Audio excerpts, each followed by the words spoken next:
Aqui. Opa! Ô, meu amigo. Boa noite, pastor Dionei. Tá tudo bom? Boa noite, Seja muito maninho. bem-vindo para a nossa quinta escatológica. Tudo jóia. Tentando me ajeitar aqui. Tá bem, né? Eu também estou Ah, aqui nas agitações, mas já estamos de volta aí. O pessoal já está chegando com a gente. Feliz quinta-feira, boa quinta escatológica para todos. Tenho certeza que hoje será um momento de muito crescimento, não é isso, pastor Dionei? amém, amém. Hoje eu tô cansado, cara. Tô uma semana agitada. Positivamente, foi muito boa, mas um pouquinho cansado Eu, aqui. eu Eu acho que eu imagino, eu tô, imagino. tô, tô com o meu processador um pouco lento hoje. Não, eu imagino. Nós estamos assim, eu também estou. Semana mais carregada. Pastor Ricardo Souza, nós acreditamos que você já esteja aí, amigo, com Tá tela chegando. preta, mais presente. Aí, chegou. Opa! É mais um, tá? É, Já somos três. já somos Eu, três, ta- meu Deus do eu, céu. tava, eu tava ouvindo vocês. Boa noite, queridos. Boa noite. Vamos aí. Maravilha. Então, de imediato, até nessa oração inicial, pedi os irmãos para orarem por nós três, porque eu acho até que se eles olharem bem nos nossos olhos aqui, eles vão ver Vai olhos ver. vermelhos, né? Olhos, pálpebras inchadas, mas Deus proverá para nós aqui. Amém, amém. Então, até antes de nós começarmos o nosso bate-papo, deixa eu fazer essa oração inicial. Vamos lá. Soberano Deus e Pai, obrigado por essa quinta escatológica, mais uma quinta na tua presença, Sim, meu Deus, Pai. Aleluia. onde juntos podemos compor aqui um corpo de ensino para a edificação do teu povo. Pai, abençoa a vida do pastor Dionei, do pastor Ricardo, a minha vida. Meu Deus, que o teu Espírito opere através de nós três nessa noite, trazendo para nós renovo, trazendo para nós descanso, trazendo para nós refrigério. Dá-nos condição de trazermos esse estudo, esse ensino, de uma forma clara para que o teu povo seja edificado e o teu nome seja glorificado.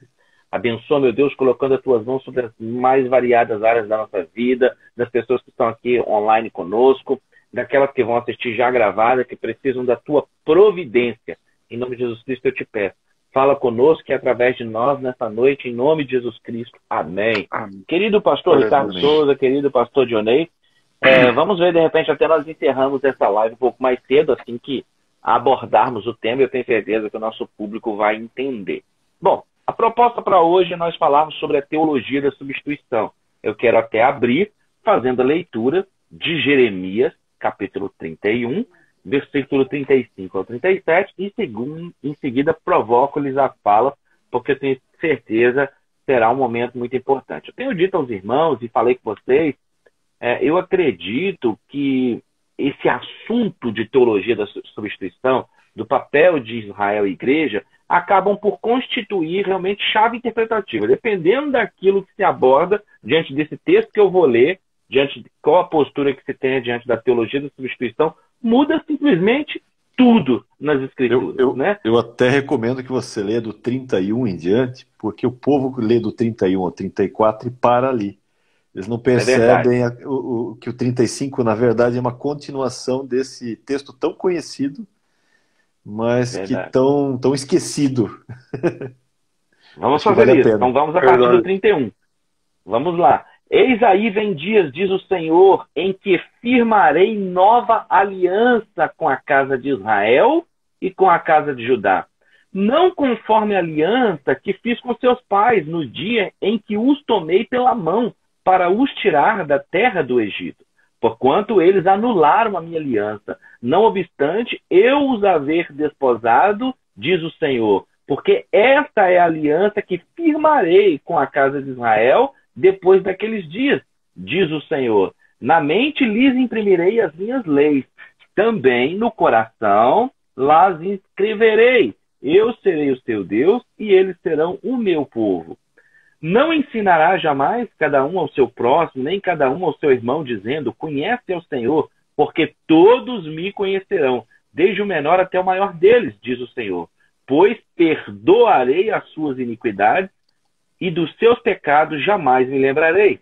Assim diz o Senhor, que dá o sol para a luz do dia e as leis fixas, a lua e as estrelas para a luz da noite, que agita o mar e faz bramir as suas ondas.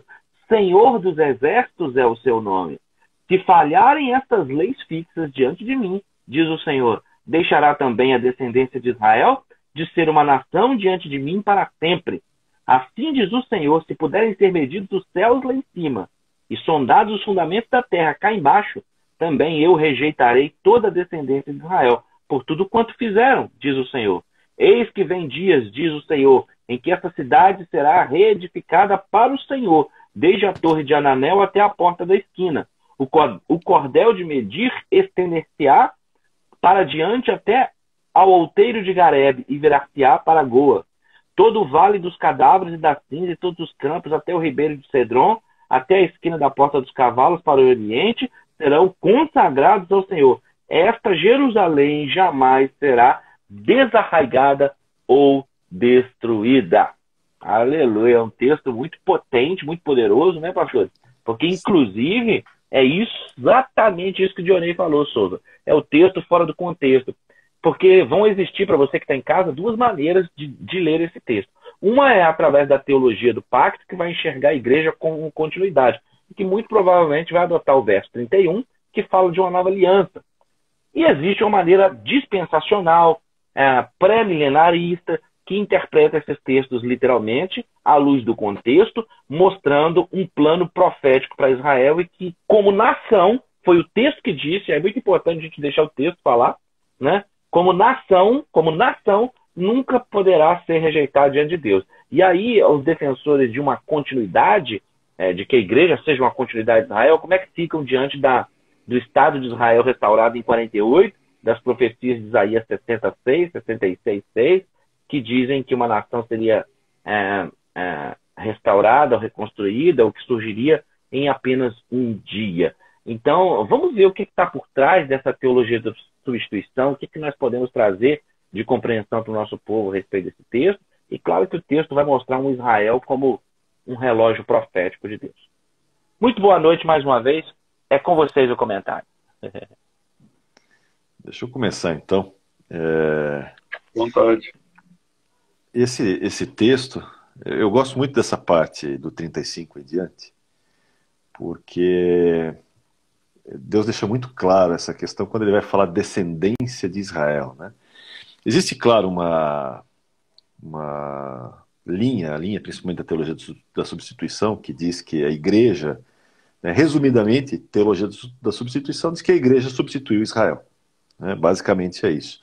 Ou seja, agora a igreja é o Israel de Deus, né? Usando até Paulo, eles, né, colocam essa questão. Alguns usam até Gálatas 3:8, que não pode mais haver nem judeu, nem grego, nem escravo, nem liberto, nem homem, nem mulher, porque todos sois um, né, em Cristo Jesus, e sois de Cristo também sois descendentes de Abraão e herdeiros segundo a promessa. O que é verdade nesse ponto, né? Somos herdeiros, é verdade, o texto é muito claro sobre isso. Mas a grande questão é que a descendência de Israel, tudo que tinha sido prometido a Israel, foi transferido para a igreja. Basicamente, é isso que acontece na teologia da substituição, né? Então, é como se os descendentes de Jacó já não sejam mais relevantes. Agora, o que vale é a descendência por meio da fé, e não mais por meio da linhagem, digamos assim, física, né? E aí, por isso que alguns dizem, olha, o texto fala descendência de Israel, não descendência de Jacó. Então, eles usam muitas vezes esse termo para dizer, viu, está falando do Israel de Deus.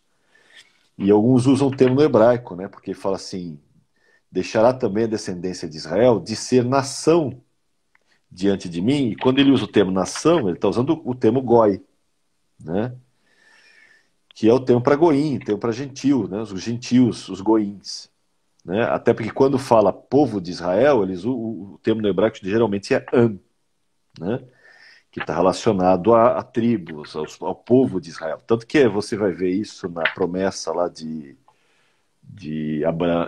Jacó para Manassés e Efraim, e ele vai falar que Manassés será grande, será também povo, ele usa am no hebraico, né, mas em Efraim, está dentro de Efraim nações, aí ele usa goi, esse termo de nações, né, estão dentro dele. E aí, normalmente, você vai escutar as pessoas dizendo, olha, viu, goi sempre fala de gentios, não fala de nação de Israel, né? Porque Am é para Israel e Goi é para gentil. O problema é que isso é uma falácia, né? É que nem o pessoal que usa muitas vezes a questão do amor, o amor ágape e o amor filéu, como se fossem não fossem sinônimos, por exemplo. Mas você pegar João 5,2, vai ver Deus falando que ele ama o filho, e ali está o amor é filéu, né? Então, assim como Jesus nos ama, e aí a gente até citou esse texto em Apocalipse 3,19, se não me engano, e ele diz que Jesus disciplina aqueles que ama e ele usa filéu também, né? Então, ágape e filéu têm os seus sinônimos no grego, e claro que existem conotações um pouco mais fortes de um para o outro, mas você não pode usar uma regra baseada esquecendo que existem as exceções. E aqui é o mesmo caso, porque se você olhar Goi na Bíblia, Goi também é usado para descendência de Jacó. Vai ter textos em que vai usar goins, né? Ou Goi para descendência de Jacó. Ou seja, não o termo Am, que é da tribo, o termo que é usado às vezes para gentil. Então, esses usos quebram essa ideia dessa regra.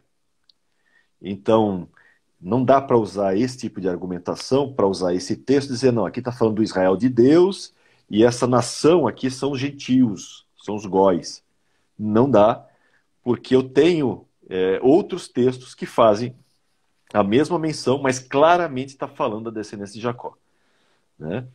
E o texto aqui também vai falar umas questões, por exemplo, quando Deus usa assim, olha, né, se as leis fixas da lua, né, da noite, do mar, né, ou se você conseguir medir os céus, ou sondar os fundamentos da terra embaixo, então eu também vou rejeitar. Ele novamente fala dessa descendência de Israel, né, por tudo quanto fizeram, até porque ele vai citar isso nas as duas casas de Israel, que a gente vai falar mais tarde, né, que é Judá e Efraim, ou Judá e Israel, né, estão relacionadas também. E é interessante porque, por mais que a gente tenha evoluído em questões de ciência e conhecimento, a ponto de botar um telescópio James Webb satélite aí, para tentar entender a vastidão desse universo maravilhoso que nos foi criado,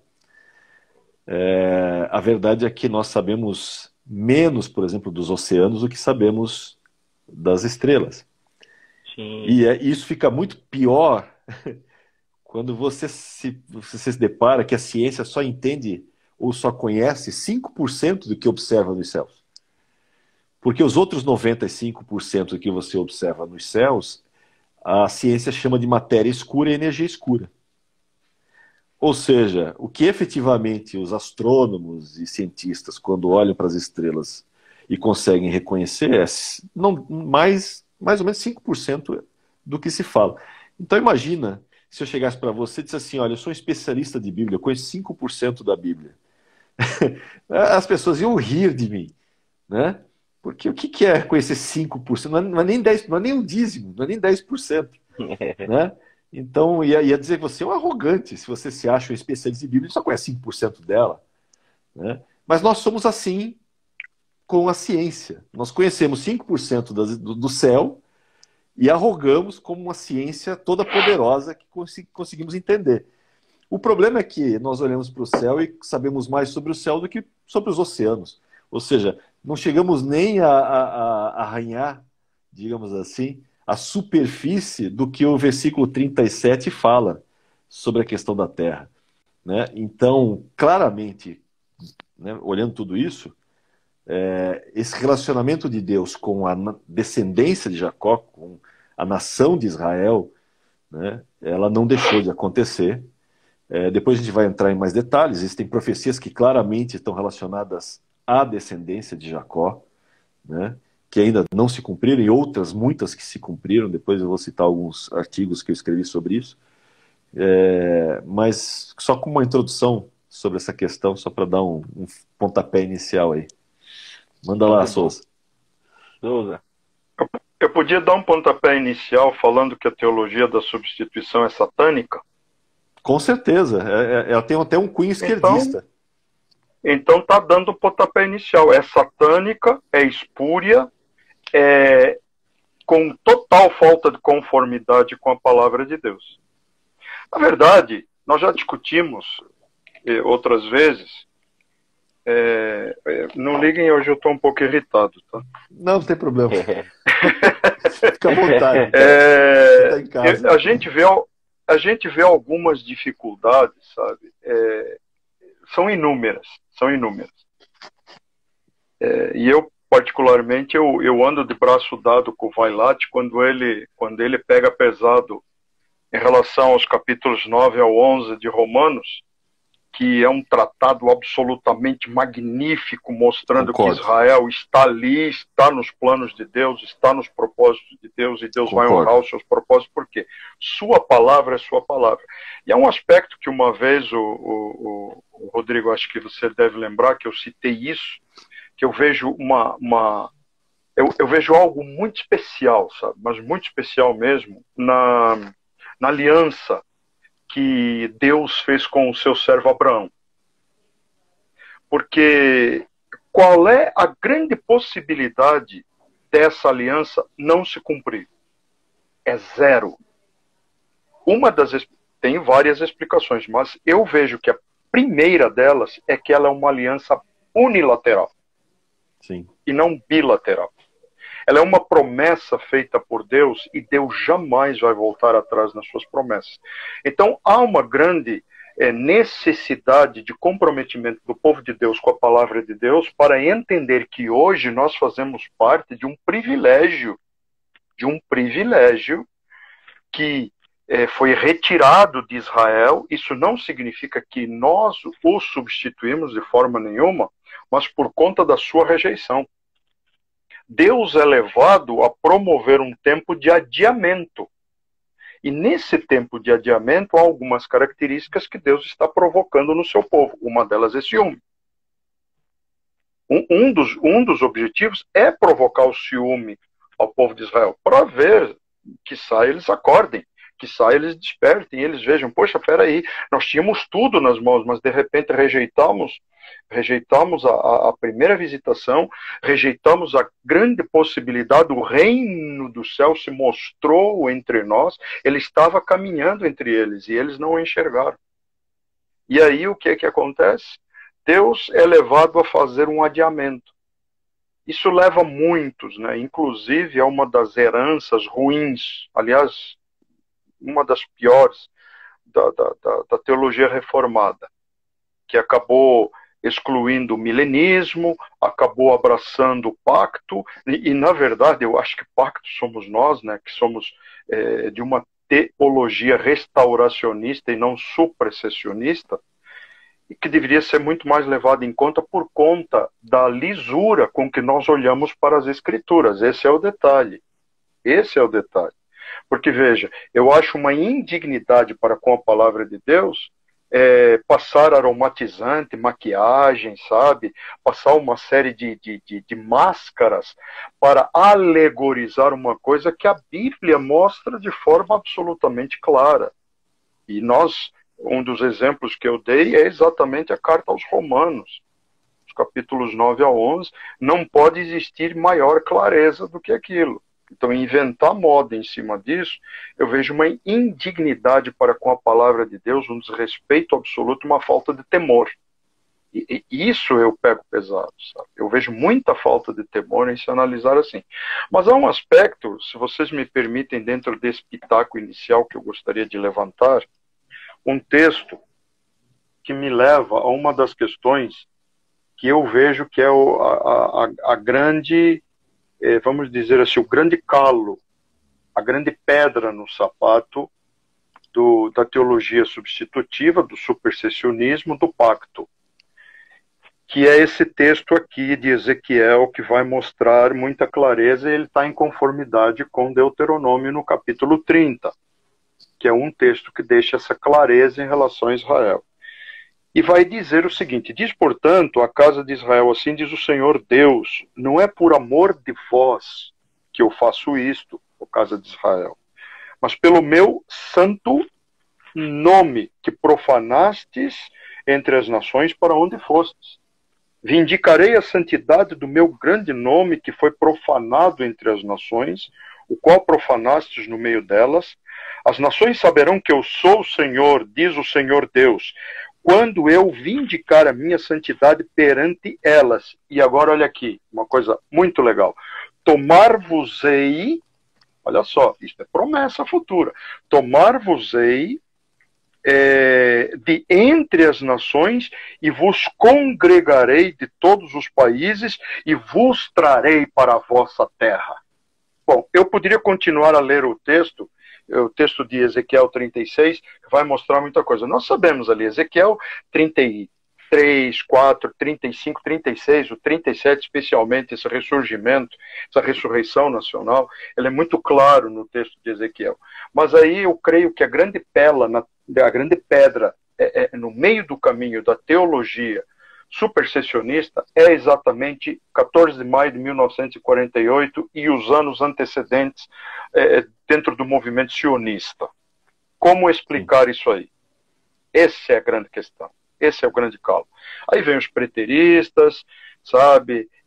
Vem os historicistas, vem os alegoristas, vem os amilenistas, que gostam muito de fantasiar essa questão, até mesmo os próprios pós-milenistas, tentar explicar essa situação como uma situação que não está em conformidade com a palavra de Deus. Ora, acabei de mostrar um texto que mostra que Deus voltaria a congregar o seu povo de todas as nações às quais eles foram dispersos. Então, Levíticos 26 vai falar a mesma coisa também, né? Sim. Então, vejam, só assim para despertar a curiosidade da nossa galera aí que já deve estar nos assistindo e com a antenada, como é que fica essa questão de explicar esse detalhezinho, que é um mero detalhe, 1948, Israel volta a ser um novo Estado. Um mero detalhe, sabe? Sem importância, sem relevância para os da teologia do pacto ou da teologia da substituição. Será? Eu acho que eles estão até hoje andando, engatinhando, tentando buscar uma saída, tentando buscar uma explicação. É o elefante no meio da sala. Sim. Da teologia. É um grande elefante no meio da sala que o pessoal faz de conta que não está vendo. É mais ou menos assim. Exatamente. Agora, eu queria dizer uma coisa para vocês diante do que vocês estão trazendo, que vocês estão fazendo a exposição, que inclusive é o seguinte: normalmente quem defende essas coisas de amilenismo e defende teologia da substituição, e eu vou até dizer mais, que defende inclusive pós-tribulacionismo, essas coisas tudo aí, normalmente encontram pelo caminho pessoas que não estão dispostas a tratar textos mais delicados que eles expõem. Como, por exemplo, você quer ver um texto que às vezes é muito utilizado para defender a teologia da substituição, mas se lido atentamente, ele revela o que vocês dois estão falando, os comentários que vocês dois estão trazendo, está no texto bíblico, que para discutir essa questão de Israel e a igreja, é um dos que eu mais gosto, que é Atos, capítulo 15, versículo 14, 15, 16 e 17. Inclusive, eles costumam estacionar muito no 16 e ler somente o versículo 16, o 15 e 16, alegando que então esse tabernáculo caído de Davi seja uma referência aos gentios. Mas eu quero chamar os dois para uma reflexão e para que o nosso povo possa entender esse texto bem claramente. Atos 15, a partir do verso 14, gosto demais do 14. Expôs Simão como Deus primeiramente visitou os gentios, a fim de constituir dentre eles um povo para o seu nome. Eu gostaria de fazê-lo versículo a versículo. Primeira coisa aqui no versículo 14. Ele está dizendo que Deus visitou os gentios e que Deus vai constituir um povo para o seu nome. Então está muito claro. Uma coisa que acontece aqui em Atos dos Apóstolos é que Israel e igreja vão coexistindo, né? Eles são tipo uma simbiose mesmo. Os dois existem e cooperam juntos. E aqui quando Pedro diz visitou primeiro os gentios para deles constituir um povo para o seu nome, é muito interessante, porque agora isso vai ser chave para os versículos seguintes. Expôs Simão como Deus primeiramente visitou os gentios a fim de constituir dentre eles um povo para o seu nome, um povo de entre os gentios. Conferem com isto as palavras dos profetas, como está escrito. 2 pontos. Cumpridas estas coisas, voltarei e reedificarei o tabernáculo caído de Davi. E levantando-o de suas raínas, restaurá-lo-ei. Muitos defensores da teologia da substituição estacionam aqui, porque vão dizer que, conforme as palavras dos profetas, essa coisa dos gentios e de chamar dali um povo se cumpre restaurando o tabernáculo de Davi. Mas é só ler os versículos para vir depois que vai ficar muito claro. Mas antes de ler esses versículos, eu queria dizer que, quando ele diz cumpridas essas coisas, quais coisas? Chamar de entre os gentios um povo escolhido. E esse chamar de entre os gentios um povo escolhido está em concordância com Romanos 11:25, que diz que esse endurecimento, esses ciúmes de que o Souza falou, ele veio em parte até que haja entrado a plenitude dos gentios. Uma outra maneira de dizer, até que sejam completos o número daqueles dentre os gentios que serão constituídos esse povo. E as palavras que eles estão dizendo aqui dos profetas, Ezequiel 37, versículo 27 e 28, diz que Deus vai restaurar o tabernáculo caído de Davi e que será luz para as nações. Se o propósito em restaurar o tabernáculo caído de Davi fosse então que gentios e nações fossem um só, não haveria essas profecias, entre elas Ezequiel 37, Zacarias 14, Apocalipse 22, falando de Jerusalém e do povo e desse tabernáculo caído restaurado como luz para as nações, gente. Isso é muito importante. Mas olha aqui agora o 17. Para que os demais homens busquem o Senhor e também todos os gentios sobre os quais tem sido invocado o seu nome. Então veja, o versículo 17 como ele completa. Então, uma vez que haja entrada à plenitude dos gentios, uma vez que Deus tenha chamado de entre os gentios um povo, porque isso estava planejado, uma vez que haja chamado de entre os gentios, ele vai restaurar o tabernáculo caído de Davi. E aí esse tabernáculo caído de Davi, de acordo com Ezequiel 37, que o meu Davi reinará a partir dele e restaurará o meu povo, Israel e Jacó, e eles serão luz para as nações. Depois que eu estiver chamado, eu restabelecerei esse tabernáculo caído. E aí será luz para as nações, para que todos os gentios invoquem o nome do Senhor e o encontrem. Então aqui ainda há essa separação de povos. Isso se cumpre em Abacuque 2,14, por ocasião da chegada do Messias e do estabelecimento do seu reino, onde o conhecimento do Senhor encherá toda a terra, através de cumprido o tempo do gentio e a sua plenitude, através, e concluído isso, ele restaurar o tabernáculo caído de Davi, para iniciar então o milênio.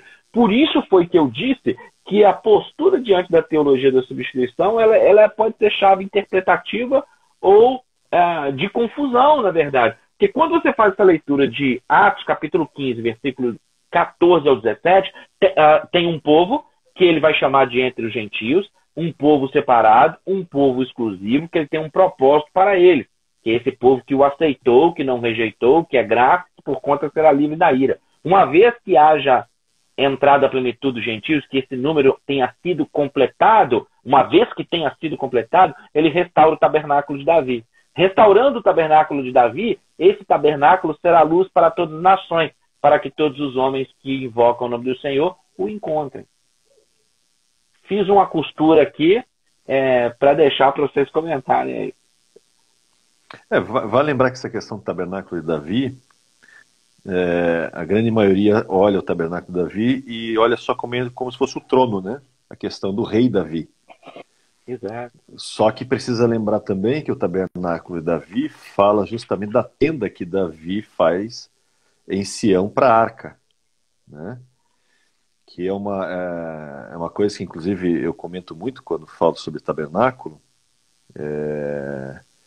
é que as pessoas não percebem muitas vezes, por isso que ele vai citar isso em Atos 15, porque você tem uma situação dos gentios chegando, mas você olha e você ainda tem o templo lá, porque nessa época o templo ainda estava funcionando. Então você tem um grupo de pessoas que não estão debaixo da lei judaica de forma alguma, mas que foi manifesto a eles, eles foram chamados como povo.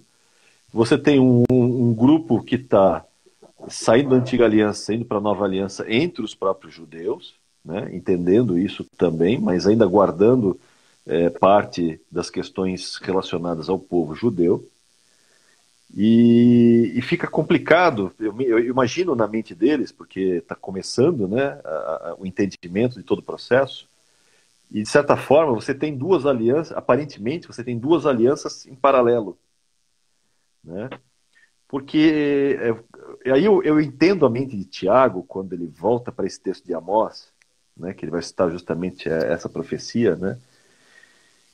Porque o que acontece? Quando você volta no passado, você vê que tem, na época de Davi e de Saul, né? Lembra que lá, antes de Saul, a arca já tinha sido perdida para os filisteus, lá em 1 Samuel capítulo 4. Né? A arca é perdida para os filisteus. Ela fica 7 meses nas mãos dos filisteus, depois ela volta para Israel, né? Por meio daquela carroça com os bois lá e tal. E vai ficar lá por muito tempo. Tá? O texto vai falar 20 anos, mas a gente vai olhando depois o texto, é muito mais do que 20 anos. Né? Talvez naquele local ficou 20 anos, mas longe do templo, muito mais, porque isso é antes do reinado de Saul, e Saul reina 40 anos. Depois vem Davi, que reina 7 anos ainda, né? Só sobre Judá, depois os outros 33 anos sobre toda a casa de Israel. E é nesse período que ele vai trazer a arca. Então são depois de mais de 40 anos. Tem décadas e muitas décadas aí. Por que eu estou falando tudo isso? Porque tem uma parte interessante, porque o templo que ficava em Siló, ele é desmontado. Você vai ver o templo de novo, o templo de Moisés, né, o tabernáculo de Moisés ainda, que nem o templo de Salomão, o tabernáculo de Moisés, remontado no Monte Gibeão. E aí Davi tem a brilhante ideia de trazer a arca. Ele vai trazer a arca, mas ele não vai botar a arca no local da arca, que deveria ser o quê? No Santíssimo do tabernáculo de Moisés. Ele não faz isso, ele monta uma tenda em Sião. E bota a arca no tabernáculo, nessa tenda em Sião, sem véu. Então você tem, na situação de Davi, 2 tabernáculos, funcionando ao mesmo tempo em paralelo. Um tabernáculo, que é o tabernáculo de Moisés, com todos os ritos da lei, né, sacrifício de manhã e de tarde, todos os processos do rito da lei, no Monte Gibeão. E agora você tem um outro tabernáculo, que é no Monte Sião, onde está a arca, que representa o trono e a presença de Deus, só que sem os ritos da lei, sem sacrifício acontecendo, porque só aconteceu o sacrifício na inauguração, depois nunca mais, né? Sem véu, com acesso a todos, por isso que todos os homens poderão se chegar, porque não tem mais a separação da lei e do processo do véu. Ali no tabernáculo de Sião você tem esse acesso completo, porque o que você tem? Você tem o tabernáculo de Moisés em Gibeão, é uma tipologia da antiga aliança. E o tabernáculo de Davi no Monte Sião é uma tipologia da nova aliança. E os dois estão, nesse momento, lado a lado. Isso só vai terminar quando vier o tabernáculo, o templo de Salomão, que daí é removido tudo que estava em Gibeão, é colocado dentro do templo de Salomão, e a arca também é levada para dentro do templo de Salomão. Só que entre o tabernáculo de Davi e o templo de Salomão ser construído, olha, dá para jogar aí quase 40 anos. Quase 4 décadas. Que você tem esse paralelo de essas duas tipologias relacionadas lado a lado. Tanto que quando Salomão vai sacrificar, ele não vai no Monte Sião onde está a arca. Ele vai sacrificar lá no Monte Gibeão. É onde ele oferece o holocausto. Né? Então eu entendo Tiago, que Tiago está vendo a nova aliança entrando, que é um simbolismo também do tabernáculo de Davi, onde todos os homens agora podem chegar a Deus, porque não tem mais véu, o véu foi rasgado, todos temos acesso, né? Não tem os ritos da lei, né? O único rito que você tem são espirituais, sacrifícios espirituais, que é levantar de mãos, né? Os cânticos e tudo mais. Mas, ao mesmo tempo, Tiago está olhando e o templo está lá ainda, com o pessoal ainda indo para a antiga aliança, onde tem todos os ritos lá da antiga aliança acontecendo, tudo isso em paralelo. Mas ele está vendo que os gentios estão indo direto para o tabernáculo de Sião, não mais para para lá, porque a antiga aliança ela é restritiva demais. A nova aliança ela é, sabe, para todos os povos. Por isso que tem essa questão de chamar, né, todos os homens. E aí você tem essa visão que Tiago, né? Tiago tem uma visão fantástica dessa percepção de Amós, que não vai além da questão só do rei messiânico. Ele está vendo toda a questão sacerdotal de Davi nesse processo do tabernáculo de Davi. E aí sim, você tem essa questão dos povos que você está falando, que Deus remove dos povos, né, os gentios, para trazer e enxertar na oliveira, né, esses gentios, como diz Romanos, né, para que daí a gente tenha esse privilégio que antes estava restrito, só que na antiga aliança restringia demais. Você até conseguia, como peregrino, mas tinha todo um processo de conversão que era extremamente difícil para muitos, e Deus tornou tudo isso muito fácil, como era no tabernáculo de Davi, se aproximar da arca. Né? Porque antigamente, para ver a arca, você tinha que ser o sumo sacerdote. O sumo sacerdote só via a arca uma vez por ano. No tabernáculo de Davi, todo dia, está lá, está exposta, não tem nem véu. Todos podiam vê-la. Né? Inclusive os gentios, digamos assim, que fossem visitar, poderiam ver a arca. Então o paralelo é muito forte nesse sentido. Além disso, tem a questão também da plenitude de gentios, mas eu vou deixar para comentar no próximo bloco. Deixa o Souza falar agora, que eu sei que ele está com muito mais coisas para falar do que eu. Não, eu estava te ouvindo assim, atentamente, eu achei, a minha primeira percepção foi me remeter a Amós, que fala do milênio, né? Fala do reino milenial. Depois me ocorreu também que esse tempo transitório, já ainda não? Que foi isso, exatamente. Ele também está representado ali nessa situação do tabernáculo temporário de Davi, porque mais tarde o templo acaba restringindo novamente alguns aspectos da lei. Sim, né? Tanto que quando Davi quer construir, lembra o tabernáculo, o templo? Sim, Deus fala para ele, exatamente. Mas Davi, eu ando de tenda em tenda, de tabernáculo em tabernáculo. Ou seja, é como se Deus dissesse, Davi, eu tanto estou no tabernáculo que você fez em Sião, ou da tenda de Sião, quanto eu estou na tenda lá em Gibeão de Moisés, o tabernáculo exatamente. De Moisés. Eu estou tanto numa quanto na outra, eu estou nas duas. Né? E aí vai falar do templo tal depois. Exatamente. Só que uma coisa interessante que Amós levanta, e talvez por isso o Tiago, nesse primeiro concílio da história, porque eu considero Atos 15 o primeiro concílio da história Sim. cristã não oficializado, né? Mas aqui foram decididas algumas questões muito, muito pontuais, na verdade 3 questões pontuais, que é o que concerne ao universo gentílico, ou seja, a igreja. Mas há um texto dentro da profecia de Amós que me chama bastante atenção, que é a citação do Tiago. É o versículo 12 do capítulo 9. Para que possua o restante de Edom e todos os gentios. Veja bem, olha só. Perceba, isso aqui não parece uma coisa soar muito veterotestamentária. E todos os gentios que são chamados pelo meu nome, é o Senhor falando. Sabe, isso aí tem que nos chamar a atenção, porque mostra que o nosso Deus já era um Deus que tinha um desejo, um projeto universal desde essa época. Desde essa época. Ele não era um Deus excludente. Muito pelo contrário. E ele vai mostrar exatamente que é o Senhor quem diz exatamente o que faz essas coisas. Então, se naquela época, ou projetando para o milênio, para o futuro, os gentios, necessariamente, para terem o nome de Deus, não precisariam ser judeus, eu creio que o argumento de Tiago, nesse primeiro concílio da história, é: por que impor regras desnecessárias ou inúteis? Por isso que eu citei essa questão da nova aliança tipificada no tabernáculo de Davi. Que quebra com toda a liturgia que a antiga aliança tinha para se chegar diante de Deus.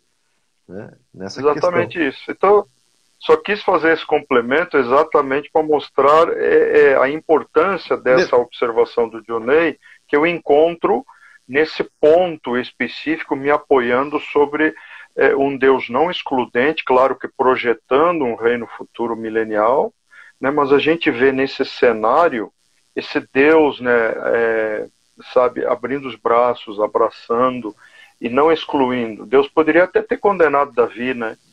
Poderia ter condenado Davi, mas fazia claro, parte do propósito, né?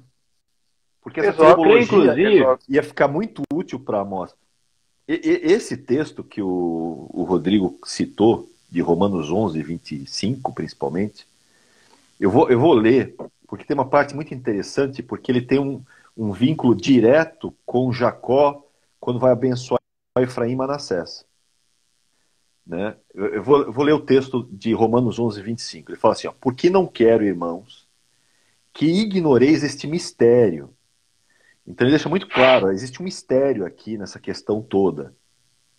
E ele fala, para que não sejais presumidos em vós mesmos, que veio endurecimento em parte a Israel, até que haja entrada a plenitude dos gentios. Né? E esse termo plenitude dos gentios, ele não está aqui por acaso. E ele não fala mistério também por acaso. Porque, de certa forma, o que Paulo está fazendo é vincular o que está lá em Gênesis 48. Eu vou abrir aqui. Né? Quando Jacó vai fazer a bênção para Efraim e Manassés, né? Ele inverte, ele faz uma cruz, né?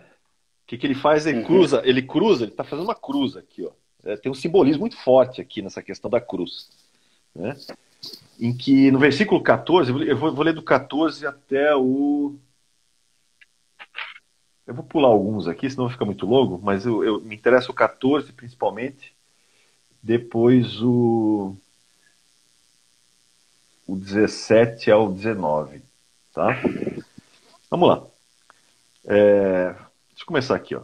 Então, Jacó, Israel agora, né? Ele estende a mão direita, põe sobre a mão de Efraim, ele vai cruzar os braços, porque normalmente a mão direita ficaria no mais velho, e ele está botando no mais novo, que é Efraim, e a esquerda está botando no mais velho, que é Manassés.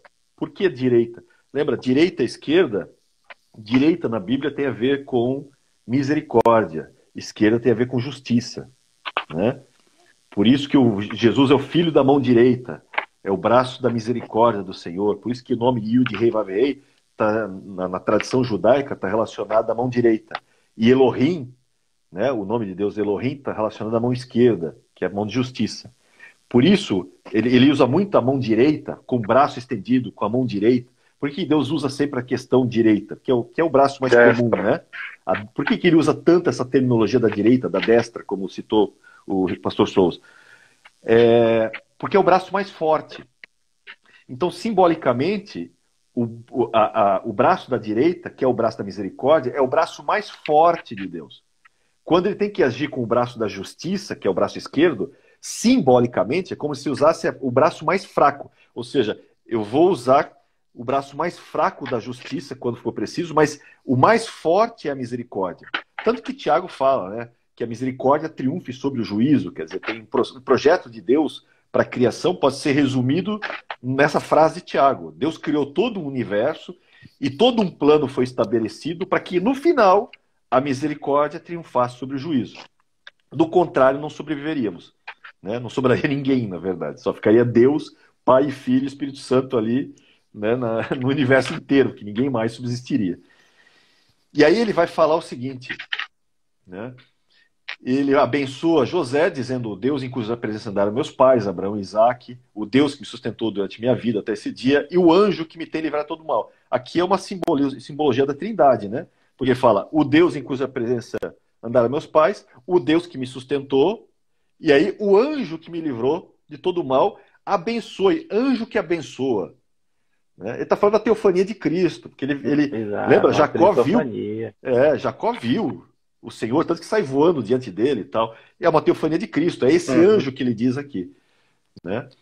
E aí ele fala: abençoe esses rapazes, Manassés e Efraim, nele seja chamado o nome dos meus pais, Abraão e Isaque, e o próprio nome de Israel. Por isso que a casa de Efraim muitas vezes também é chamada casa de Israel. Por quê? Porque Efraim levou o nome de Israel. Né? Por isso que você vai ver essa mudança muitas vezes quando você lê os textos. E ele fala que eles cresçam em multidão no meio da terra.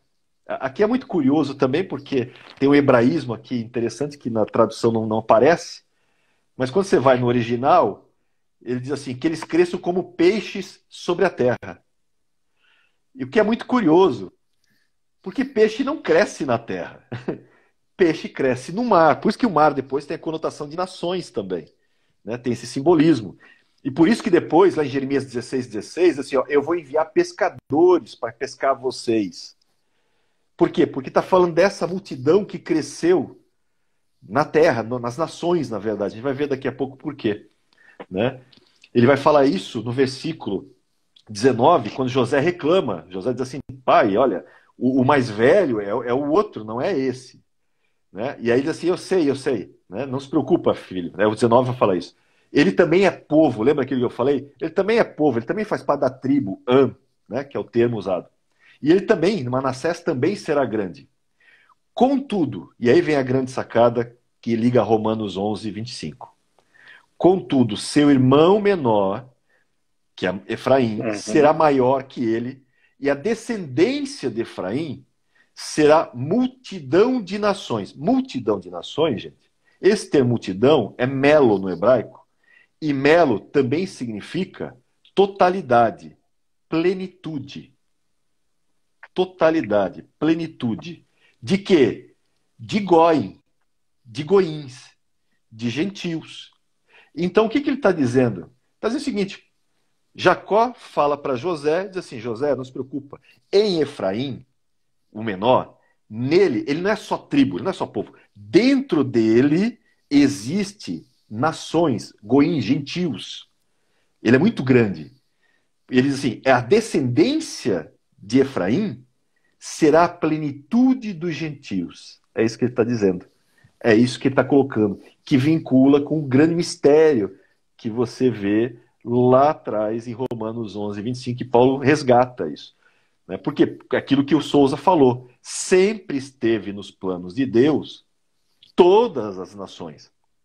Só que precisava de uma para ser a luz, para ser o projeto, para que acontecesse, para que o filho visse e justamente pudesse abençoar todos. Por isso que quando você tem a aliança que ele faz com Abraão, depois Isaac e Jacó, você pode reparar, né, que está construído a partir de Abraão a descendência. Repara que todas as matriarcas são estéreis. Sara é estéril, Rebeca, a esposa de Isaac, é estéril, e tanto Lia quanto Raquel são estéreis. Tá? Lia, em Gênesis 29, 31, dá a impressão que, o texto dá a impressão que ela não era estéril, porque o texto diz assim, né, na nossa tradução, de Gênesis 29, 31, fala que, vendo Deus que Lia era rejeitada, fê-la fecunda, enquanto Raquel permanece estéril. Só que quando você vai no hebraico, e você olha esse texto, o texto fala assim, vendo Deus que Lia era desprezada, abriu-lhe a madre, enquanto que a madre de Raquel permaneceu fechada. Ou seja, se Deus abre a madre de Lia, é porque Lia era estéril também. Estéril. Por que todas as matriarcas são estéreis? Sara estéril, Rebeca estéril, Lia estéril e Raquel estéril. Porque tem uma lei em Êxodo 13, né, 13, 1 ou 2, me lembro agora, que Deus fala assim, todo aquele que abrir a madre, todo aquele que eu abrir o ventre, me pertence, é santo, é meu. Deus está criando para ele uma nação santa. Então ele vai fazer o quê? Ele vai criar, por isso que ele vai falar depois, olha, não é Ismael não, tem que ser de Sara. Por quê? Porque tem que ser daquelas que eu vou abrir a madre. Ele abriu a madre. Porque todas que eu abri a madre, e aí tem toda essa questão da trindade, por isso que é Abraão, Isaac e Jacó, né, todas essas matriarcas, porque ele está usando as leis das primícias. A lei das primícias, se as primícias são santas, toda a massa o é.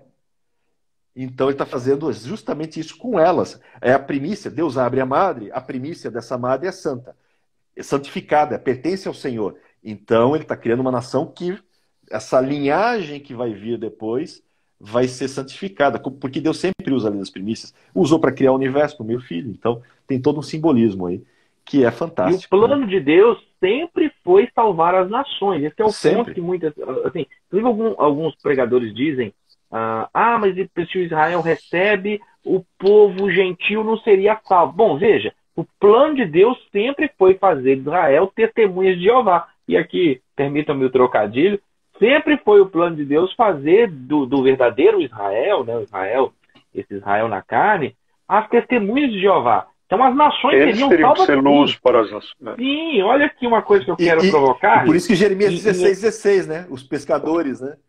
Por isso que Jesus fala vocês pescadores de homens. Porque essa descendência cresceu na terra, esses peixes cresceram e agora precisam ser pescados.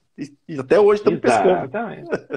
Olha só agora, esse ajuntar das casas, culminando na luz para as nações. Permita-me a leitura de Ezequiel 37. Para você que está em casa, você já sabe que esse é o famoso texto do Vale de Ossos Secos, mas eu não vou me deter aqui na leitura clássica dos primeiros versículos. Eu quero justamente do versículo 15 para frente. Ezequiel 37, famoso texto, que fala dessa restauração do fim dos tempos, que vai nos ajudar muito a entender a reunião de Judá e Israel. Veio a mim a palavra do Senhor dizendo: Tu, pois, ó filho do homem, toma um pedaço de madeira e escreve nele para Judá e para os filhos de Israel, seus companheiros. Depois toma outro pedaço de madeira e escreve nele para José, pedaço de madeira de Efraim, e para toda a casa de Israel e seus companheiros. Ajunta-os um ao outro, faze deles um só pedaço, para que se tornem apenas um na tua mão. Quando te falarem os filhos do teu povo, dizendo: Não nos revelarás o que significam estas coisas? Tu lhes dirás: Assim diz o Senhor Deus: Eis que tomarei o pedaço da madeira de José, que esteve na mão de Efraim, e das tribos de Israel, suas companheiras, e os ajuntarei ao pedaço de Judá, e farei deles um só pedaço, e se tornarão apenas um na minha mão. Os pedaços de madeira em que houveres escrito estarão na tua mão perante eles. Agora, muita atenção. Diz-lhes, pois, assim diz o Senhor Deus: Eis que eu tomarei os filhos de Israel de entre as nações, para onde eles foram, e os congregarei de todas as partes, e os levarei para a sua própria terra. Ele está falando que vai restaurar das diásporas e da diáspora final de que fez o povo passar. 22. Farei deles uma só nação na terra, nos montes de Israel, e um só rei será rei de todos eles. Nunca mais serão duas nações. Nunca mais, para o futuro, se dividirão em dois reinos. Ele ainda fala dessa divisão do norte e do sul. Mas olha que coisa para onde esse texto está caminhando. Nunca mais se contaminarão com os seus ídolos, nem com as suas abominações, nem com qualquer das suas transgressões. Livrá-los-ei de todas as suas apostasias em que pecaram, e os purificarei. Assim eles serão o meu povo, e eu serei o seu Deus. Agora é esplêndido. Versículo 24. O meu servo Davi reinará sobre eles. Quanto tempo depois de Davi, que ele está usando o nome de Davi como um título messiânico, o meu servo Davi reinará sobre eles. Todos eles terão um só pastor. Todos eles terão um só pastor. Andarão nos meus juízos, guardarão os meus estatutos e os observarão. Habitarão na terra que dei ao meu servo Jacó. Essa promessa é a terra, né? Nós estamos falando aqui de teologia da substituição. Habitarão na terra que dei ao meu servo Jacó, na qual vossos pais habitaram. Habitarão nela.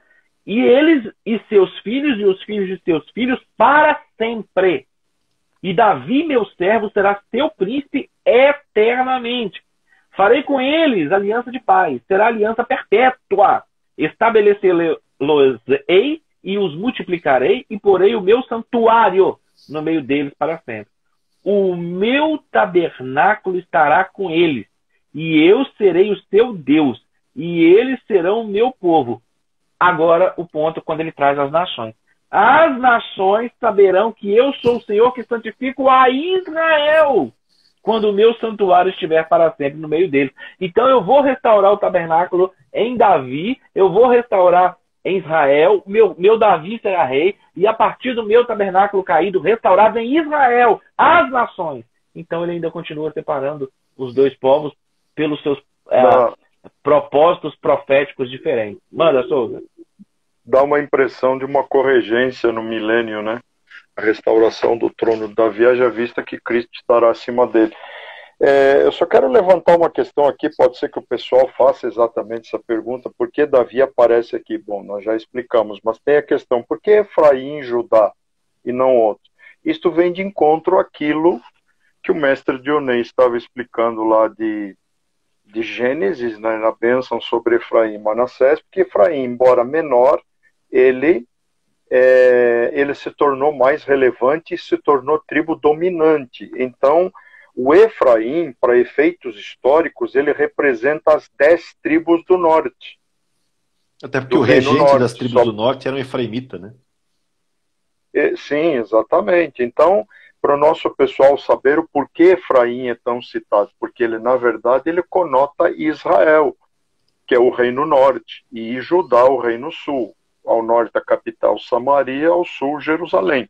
Então é mais em função disso.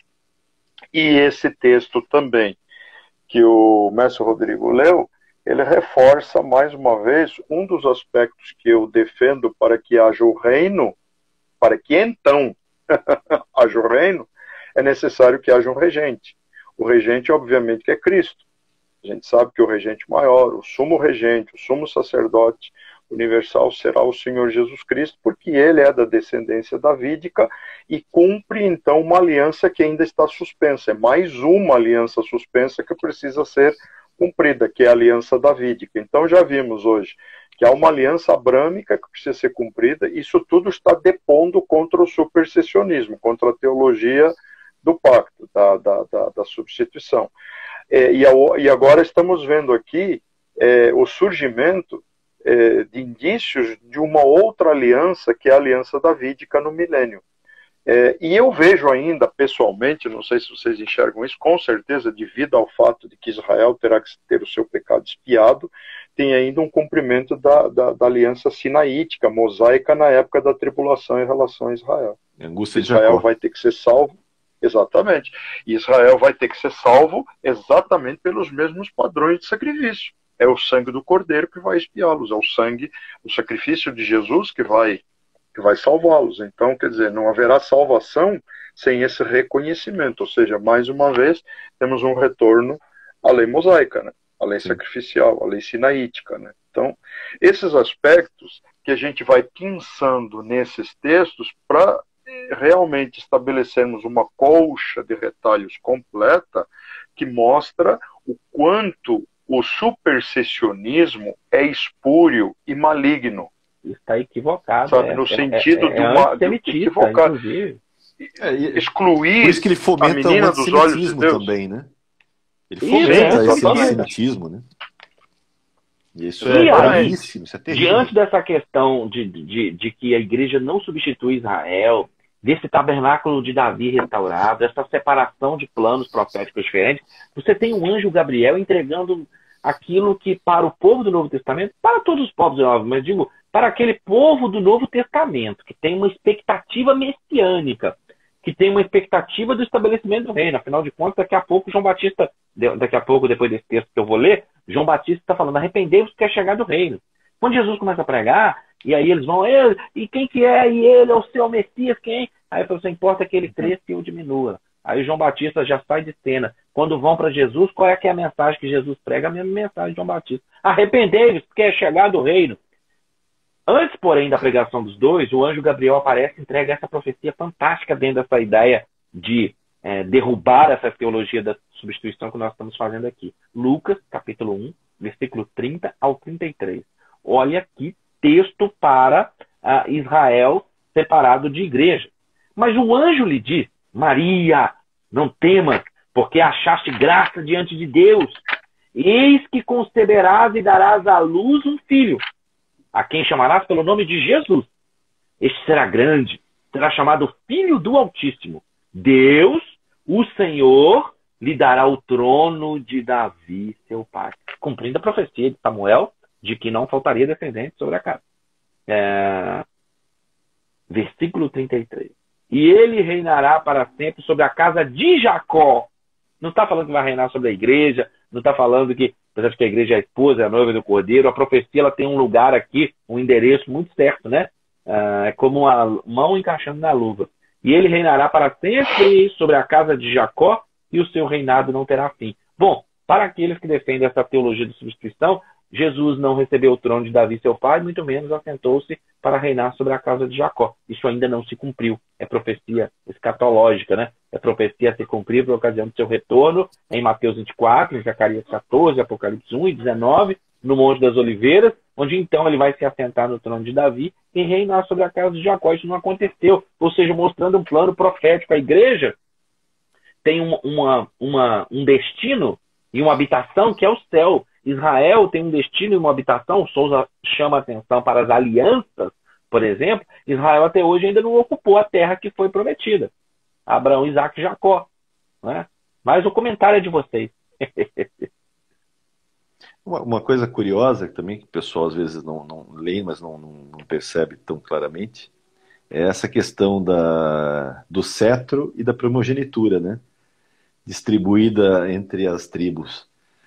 Porque quando você pega a 1 Crônicas 5, né, e você lê os primeiros 2 versículos, ele fala uma coisa muito interessante. Ele fala assim: quanto aos filhos de Ruben, o primogênito de Israel, que Ruben é o primeiro filho, né? Pois era o primogênito, mas por ter profanado o leito de seu pai, deu-se a sua primogenitura aos filhos de José. Então a primogenitura que pertencia a Ruben foi repassada para José e seus filhos, de certa forma, né? Então os filhos de José, filhos de Israel. Lembra? É interessante que ele já começa a fazer essa brincadeira, porque eles levariam, nele será chamado o meu nome, nome de Israel. Então os filhos de José não é mais Manassés e Efraim, são os filhos de Israel, né? De modo que na genealogia não foi contado com o primogênito, que é o caso de Ruben. E aí ele fala de Judá, ele fala assim, ó, Judá, na verdade, foi poderoso entre os seus irmãos, e dele veio o príncipe. Porém, o direito de primogenitura foi de José. Então a gente vê essa distinção nessas duas casas, né, as tribos do norte e as tribos do sul, em que você tem um com a primogenitura, o outro com o cetro, né? Essa parte é muito interessante, porque são dois títulos muito importantes relacionados a isso. E vale lembrar que nessa questão de Efraim, né, nós, de certa forma, assim, indiretamente, somos como estrangeiros enxertados no meio desse povo. Me lembra muito Isaías 56. Zambujeiro. Exatamente. E Isaías 56 me lembra muito isso, porque Isaías 56 faz uma distinção entre os pertencentes à aliança, né, em Israel e Judá, no caso, as tribos do norte, as tribos do sul, as tribos de Israel, e os estrangeiros, que também vão guardar a aliança, né? Ele vai falar do eunuco e vai falar do estrangeiro que guarda a aliança.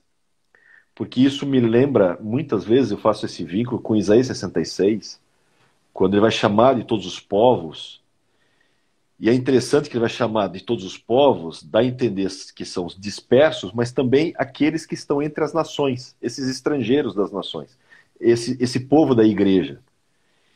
Porque no texto de 66 ele diz que vai escolher dentre estes alguns para sacerdotes também.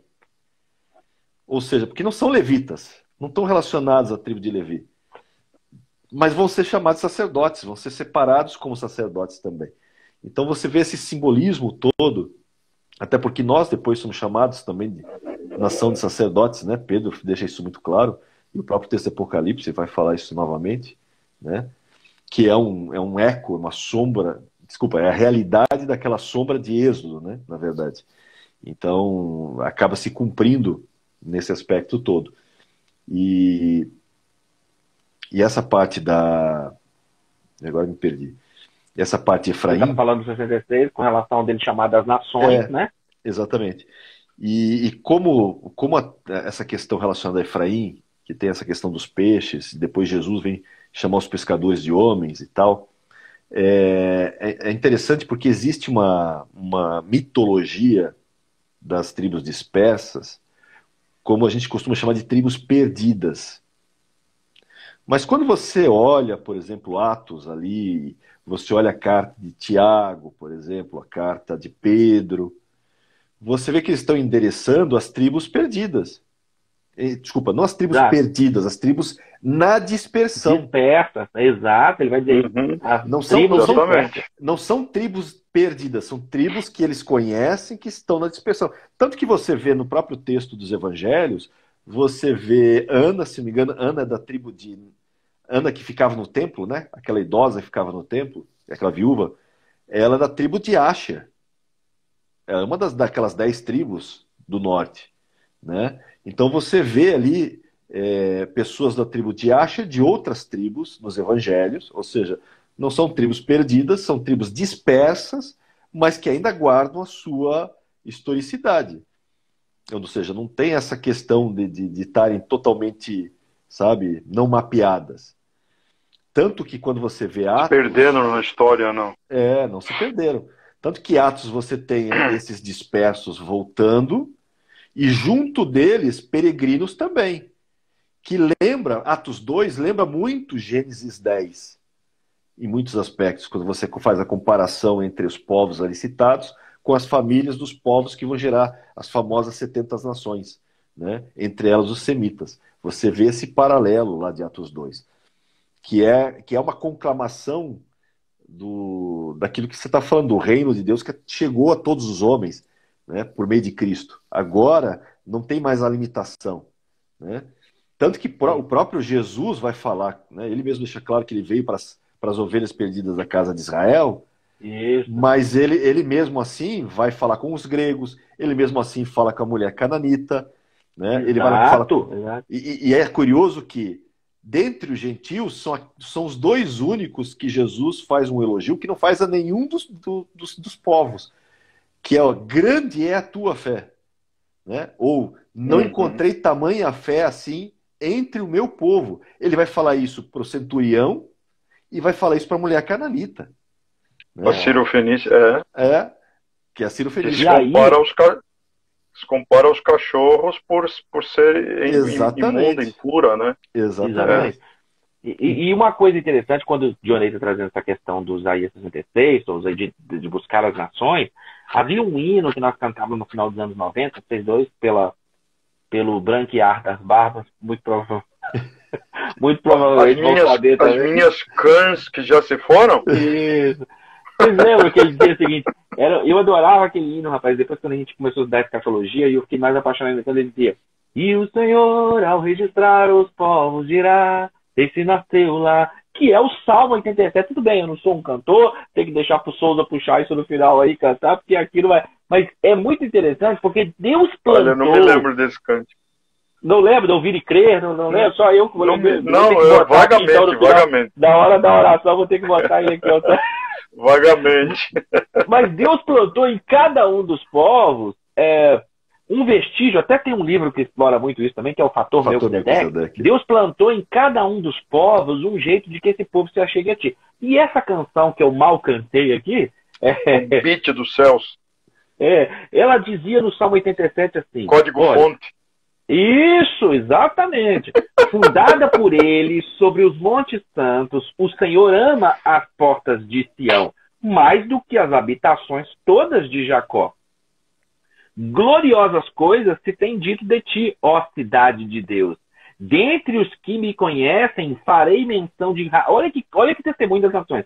Farei menção de Raabe e da Babilônia, eis a Filístia e Tiro com Etiópia, lá nasceram. E com respeito a Sião se dirá: este e aquele nasceram nela. Olha, veja. E o próprio Altíssimo a estabelecerá.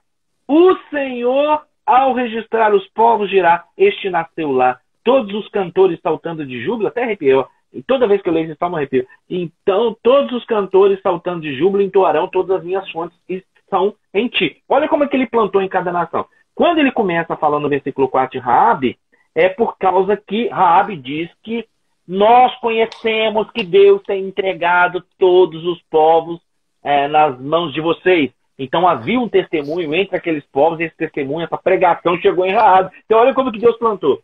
Quando ele menciona a Babilônia, através de Daniel, houve um edito real que não há Deus como o Deus de Daniel, que livra como o Deus de Daniel. Isso é muito tremendo. Na Filístia, eles receberam tumores por colocar a arca ali. Então, por causa da arca estar aprisionada na Filístia, houve o testemunho de Deus lá que o Deus de Israel é maior do que Dagon. Diga-se de passagem, a cabeça de Dagon é aquela cabeça de peixe aberta que está lá. Bom, não é o tema da live de hoje, mas então eles tiveram testemunho.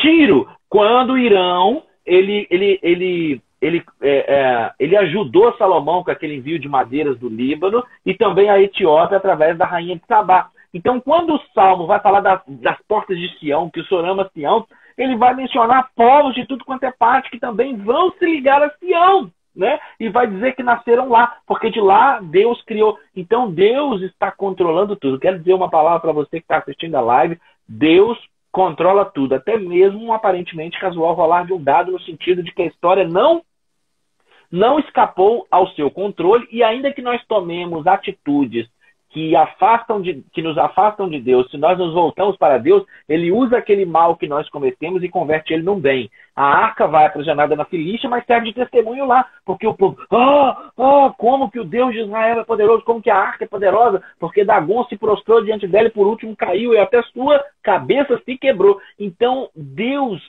permite com que aconteçam coisas na nossa vida para que o seu nome seja engrandecido naquele lugar e para que as nações conheçam o Deus de Israel.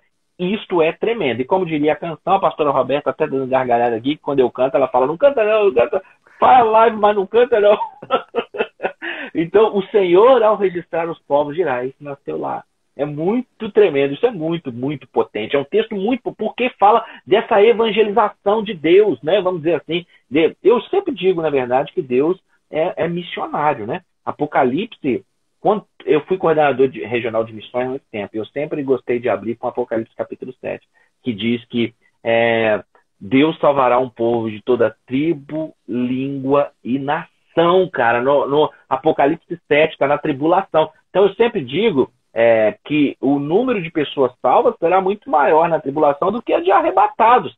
Já que, se a gente fosse comparar essa colheita aí, poderíamos falar da parábola do semeador, onde um quarto estava preparado. Agora, quando chega no Apocalipse, com testemunho de 144 mil, com testemunho dos dois no Muro das Lamentações, naquela região, e com o arrebatamento como sinal para os judeus e para o mundo, o povo vai se converter. Tanto vai se converter que é um povo da tribo, língua, povo e nação que Deus salva. Então, ele é missionário, sempre foi, né?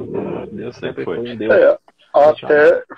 Até uma profecia que mostra que mesmo aquelas nações que outrora e hoje ainda possam estar sob interdição divina, né? Mas, por exemplo, a promessa de restauração, né, de bênção para o Egito e a Síria, por exemplo. Sim. Veja, o que mostra que o nosso Deus releva e releva muito. Então, às vezes, eu gosto de olhar para o questionamento que é feito a Jesus. Quando foi que te vimos com fome, ou com frio, ou com sede, ou desnudo, sei lá? Quando foi?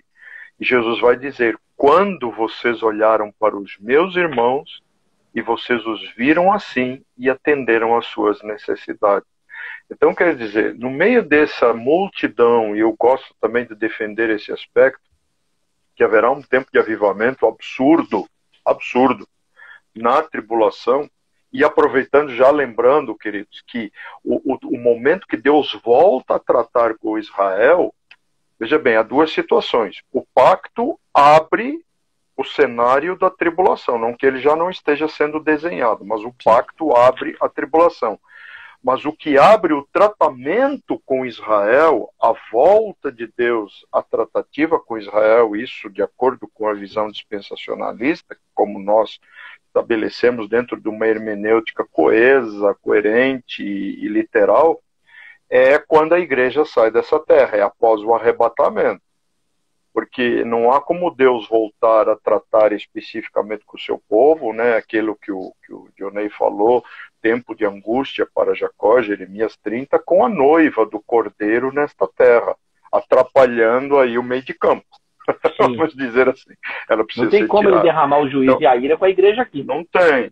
Não tem. Então é importante lembrar disso. Só que nesse interim eu vejo uma restauração de Israel, claro, 1/3 pelo menos, há uma promessa de um remanescente.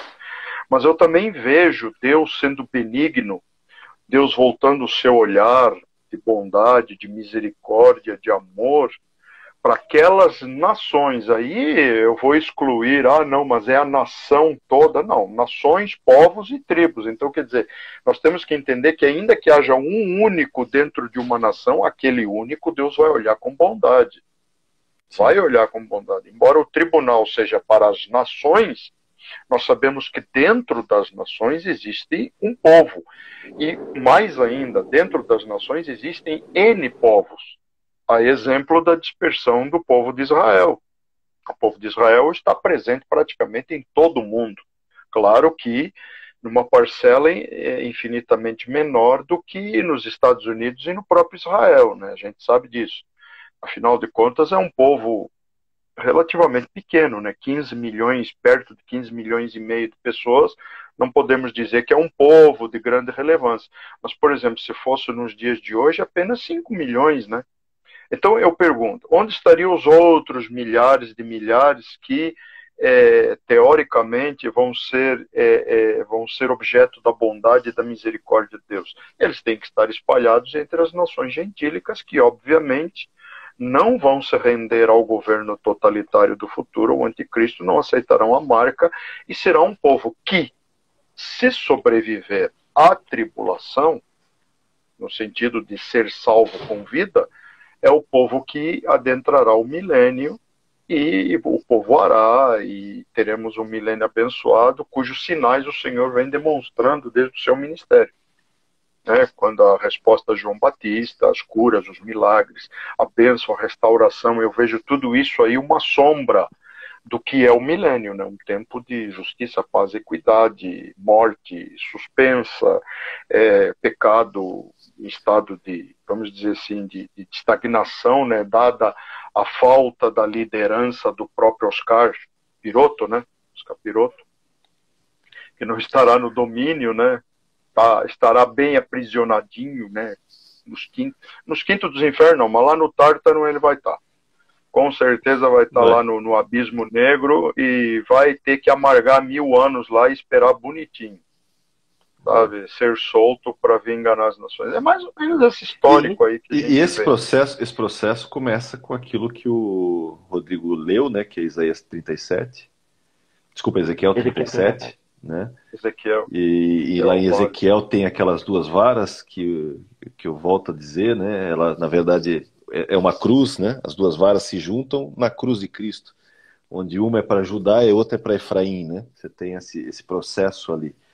Então, isso começou ali, mas não quer dizer que alcançou o seu ápice. O seu ápice vem na volta de Cristo, quando ele vai instituir o reino milenar, né? Mas é aquele processo que a gente na teologia chama do já é, ainda não. Ou seja, o processo já começou, mas ainda não está completo. Ainda não atingiu. Não está concretizado. Inclusive, dentro dessa perspectiva de que o Souza estava falando um pouco antes, aí que o raciocínio dos dois ligou e me jogou lá em Isaías 10. Quando o Souza falou dessa questão que enquanto a igreja está aqui, Deus não pode fazê-lo, a ira, e desse Israel, e Dionei traz essa questão das duas varas ligando, e desse remanescente, porque isso é importante o povo saber, ainda que Deus diz que ainda que o povo de Israel seja numeroso, como a areia do mar, um remanescente é que se converte e crê para ser essa luz das nações, que vão ser essa luz de Zacarias 14. Preservado no deserto. Olha, isso, pronto, ele vai fazer uma comparação com o que aconteceu ali. Isaías 10, 20. Acontecerá naquele dia que os restantes de Israel, os da casa de Jacó, que se estiverem salvados, nunca mais se estribarão naquele que os feriu, mas com efeito se estribarão no Senhor, o Santo de Israel. Os restantes se converterão ao Deus forte. Sim, os restantes de Jacó. E em algumas traduções está escrito o remanescente. Porque ainda que o teu povo, versículo 22, ainda que o teu povo, ó Israel, seja como a areia do mar, o remanescente se converterá. Destruição será determinada transbordante de justiça. Isso me lembra daquela questão da destruição vindo como um dilúvio na profecia das 70 semanas. Mas foquemos. Porque uma destruição, e essa já está determinada. O Senhor dos Exércitos, a executará no meio de toda essa terra. Pelo que assim diz o Senhor dos Exércitos, povo meu que habitas em Sião, não temas a Síria, quando te ferir com a vara e contra ti levantar o seu bastão, à maneira dos egípcios. Porque daqui a bem pouco tempo se cumprirá a minha indignação e a minha ira para a consumir. Então, daqui bem pouco tempo virá a minha ira, que é a tribulação, o juízo dos 7 anos, e delas eu vou, ainda que vocês sejam numerosos, é um remanescente, é um pouco que vai se salvar para ser essa luz do gentio. Mas diga necessário, só dizendo necessário para que a palavra de Deus se cumpra, não volte atrás, não volte vazia e não caia um tio da palavra do Senhor. E graças a esse remanescente se cumprirão as alianças que estão suspensas, né? Sim, e é interessante, vou um capítulo à frente, vou pegar Isaías 11, deixa eu ler do 11 ao 13, desculpa, ao 14, porque eu acho muito interessante o 14 também, porque tem a ver com o que aconteceu agora em 48, que começou lá na cruz, porque ele fala assim, ó, naquele dia o Senhor tornará a estender a mão para resgatar o restante do seu povo, que for deixado da Síria, do Egito, de Patros, da Etiópia, de Elão, de Siná, de Amate, e das terras do mar, e levantará um estandarte para as nações. Esse levantar o estandarte, levantar essa bandeira, me lembra da cruz de Cristo. A cruz de Cristo é a bandeira que foi levantada, é o estandarte levantado. E aí começa o processo, ó, e ajuntará os desterrados de Israel e os dispersos de Judá, e começar a recolhê-los desde os 4 confins da terra, né? E afastar-se-á a inveja de Efraim e os adversários de Judá serão eliminados. Efraim não mais invejará a Judá e Judá não mais oprimirá Efraim. Ou seja, esse processo começou lá atrás e ainda não terminou, porque isso ainda continua. Agora é interessante que ele vai falar no 14, ó, antes voarão. Tá falando de avião aqui, gente. Tá falando que eles vão voar. Uhum. Voarão sobre os ombros dos filisteus. Onde é que fica o aeroporto quando você chega a Israel? Sobre os ombros dos filisteus. Exatamente. Né? Então, voarão sobre os ombros dos filisteus ao ocidente. Juntos despojarão os filhos do oriente contra Edom e Moabe e lançarão as mãos e os filhos de Amon que lhes serão sujeitos. Você vê nesses poucos 4 versículos aqui, basicamente, um resumo de 2000 anos de histórias, começando desde a crucificação, que é esse estandarte levantado, a um processo que ainda não acabou, mas que a gente já vê, por exemplo, essa questão, né, de voarão sobre os ombros dos filisteus, a gente já vê isso se materializou efetivamente em Israel, né? Assim como você vê profecias também relacionadas ao povo de Israel do idioma hebraico, né? Porque, por exemplo, o idioma hebraico era considerado, há alguns séculos atrás, uma língua praticamente morta, né? Muito menos que seria uma língua de uma nação, né? Então, inclusive, se discute até hoje se na época de Cristo ainda se falava o hebraico, que eu acredito que sim, porque você tem evidências disso muito claramente, mas, de qualquer forma, o próprio fato dos maçoretas colocarem a sinalização vocálica, né, das vogais nos textos maçoretas já denuncia que está se perdendo esse idioma, ele está morrendo. Então é um ato para tentar salvar o que já se tinha quase que se perdido, né? E a gente sabe que vai ficar perdido o idioma, né? E só em 1881 é que começa esse resgate, praticamente 1.600 anos depois, o idioma hebraico é reavivado, né? Graças aos esforços de, acho que é Eliezer Ben Yehuda, né, que vai fazer esse processo. Ou seja, nunca na história mundial, um idioma que estava desaparecido por mais de 1000 anos, no caso quase 1.600 anos, voltou a ser completamente reativado e se tornou, inclusive, língua nacional, como aconteceu quando Israel se torna nação, né? E é interessante que você tem o texto de Isaías 19:18, e Isaías 19:18 fala o seguinte: naquele dia, que está apontando para os tempos da volta de Cristo, da instituição do reino milenar e do cumprimento dessas profecias que você está lendo ali. Ele fala assim: ó, naquele dia haverá 5 cidades na terra do Egito que falarão a língua de Canaã. E língua de Canaã é uma outra denominação para o hebraico.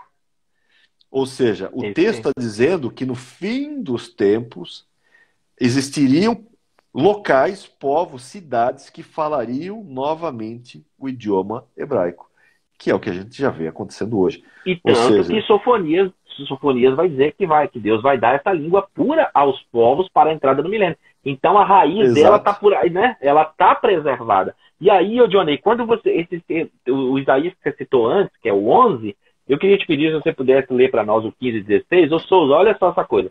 Sempre que eu posso aqui no canal, eu estou falando assim, gente, para você entender o Apocalipse, você precisa entender os profetas menores. Se você entender os profetas menores e os maiores, né? Você entende o Apocalipse. Se você saltar direto lá, você não entende. Porque nessa restauração que eu comecei a falar no 10, do remanescente de Israel, aí o Johnny vai para o versículo 11 ao 14, trazendo esse contexto, é muito interessante porque ao concluir o raciocínio do 10 e dos versículos que o Johnny leu, o 15 e o 16 fala que essa restauração, Souza, do remanescente judeu vai ser mais notável do que o regresso deles em Êxodo 14. E tanto faz assim que ele aponta aqui a profecia de Apocalipse 16:12, que fala do Eufrates secar. Olha, então olha quando você compara o Apocalipse com os profetas, gente, vai destravando. Lê para nós aí, Johnny, o 15 e 16. O 15, Isaías 11:15. O Senhor destruirá totalmente o braço do mar do Egito, e com a força do seu vento, espírito, moverá a mão contra o Eufrates, e ferindo, dividi-lo-á em 7 canais, de sorte que qualquer o atravessará de sandálias. E haverá um caminho plano para o restante do seu povo, que for deixado da Síria, como houve para Israel no dia em que subiu da terra do Egito. Que, por sinal, né, o Eufrates está cada dia com mais problemas de fluxo de água, né? Muito forte. Então o regresso desse povo por ali, no final dos tempos, vai ser ainda mais notável do que o período quando o povo subiu do Egito. Então a história é cíclica, ela se repete novamente, nós temos aqui o cumprimento profético. E aquilo que está citado no Apocalipse, dito aqui. E isso é muito fascinante, e o povo vai poder passar de sandálias. Gente, isso é muito tremendo, essa história cíclica, a repetição da história, mostrando que Deus é o mesmo ontem, é o mesmo hoje, né? E será para sempre. Ele continua operando os mesmos sinais, fazendo os mesmos sinais, fazendo as mesmas maravilhas, né? O que me leva, quando você falou do Egito, Johnny, o Johnny falou aí do Egito, e dessa coisa da língua de Canaã, e esse Isaías 19 é tremendo. Eu ministrei esse capítulo lá no Egito, sabe? Quando eu fui em Mênfis, e aí eu fui falar que Mênfis era a capital do Egito, que lá tinha sido a escola da filosofia, da teologia, da medicina, mas que agora estava arrasado. Vocês verem. Córrego, esgoto, a coisa assim. O próprio Colosso de Rhodes está lá, o Colosso de Ramsés está lá caído, e aí eu fiz a leitura disso, dizendo o que estava acontecendo, mas da glória que haveria de vir. E aí é muito interessante, porque essa questão da tribulação, de que o Souza fala do milênio, do que vai acontecer, do pacto, que você citou agora há pouco, Souza, e essa entrada aponta muito para uma restauração até dos egípcios, conforme o Isaías 19 fala, e de uma festa dos tabernáculos, citada pelo menos 3 vezes. Zacarias 14:16. Todos os que restarem de todas as nações, ou seja, então sobrarão nações na tribulação, todos os que restarem de todas as nações que vieram contra Jerusalém, subirão de ano em ano para adorar o Rei, o Senhor dos Exércitos, e para celebrar a festa dos tabernáculos. Se algum das famílias da terra não subir a Jerusalém para adorar o Rei, o Senhor dos Exércitos, não virá sobre ela a chuva. Se a família dos egípcios não subir nem vier, não cairá sobre ela a chuva. Virá a praga com que o Senhor ferirá as nações que não subirem a celebrar a festa dos tabernáculos, novamente a festa. Esse será o castigo dos egípcios e o castigo de todas as nações que não subirem a celebrar a festa dos tabernáculos. Naquele dia será gravado nas campainhas dos cavalos, santo ao Senhor, e as panelas da casa do Senhor serão como as bacias diante do altar. Sim, todas as panelas de Jerusalém e Judá serão santas, não vai ter coisa sacrificada, né? A outros deuses e tal. É muito, muito tremendo pelo fato de que as nações sofrem o juízo. No entanto, Deus preserva algo dentro delas. Esse texto de Isaías 19, por exemplo, que o Dionei citou, ele fala que Deus plantou uma semente, o tal do código-fonte que o Souza está falando aí, dentro do povo do Egito, que em algum momento eles vão adorar o Deus verdadeiro. Então, ainda que as nações se afastam de Deus, sofram o seu juízo, até o seu próprio juízo é um testemunho para que elas se arrependam, se convertam e se voltem para Deus, né? Tremendo isso, poderoso. Interessante que esse Zacarias 14, 21 que você leu, que ele termina falando, naquele dia não haverá mercador na casa do Senhor dos Exércitos, né? A palavra mercador, na verdade, fala de descendente ou habitante de Canaã. Ou seja, não vai ver cananita nessa região da casa do Senhor. Ou seja, é um processo que a limpa foi completa. Porque até hoje você tem um problema lá da faixa de Gaza, por exemplo, né? E essa questão da faixa de Gaza tem uma profecia em Sofonias que é perturbadora sobre a faixa de Gaza, né? Sofonias 2, que tem muito a ver com isso que vai acontecer lá no futuro, lá na frente. Mas aí, deixa para outra hora. Isso é outra história. Pastor, chegamos a 1h31 de live. Normalmente nós estamos fazendo 2 horas e pouco. Eu vou convidá-los aqui para as considerações finais, para o nosso encerramento para hoje, para que nós possamos voltar na nossa quinta na próxima quinta ainda com coisas mais tremendas. Mas nesse momento quero agradecer aos dois a liberalidade, o comprometimento em ensinar ao povo. Tenho certeza que Deus está se agradando disso e que vai retribuir Amém. A cada um aí a dedicação, a entrega. Oro para que Deus realize aí os desejos, os clamores, as intenções do coração dos dois. Que Deus abençoe e recompense de uma forma muito especial. Muito obrigado a todos, irmãos, que estão online conosco aqui, aqueles que já estão assistindo a live gravada no canal do Dionei, no canal do Souza, no meu canal. Compartilhem esse conteúdo. Tem gente falando aqui, para a glória de Deus, que a live é para assistir umas 10 vezes, que o conteúdo é muito bom.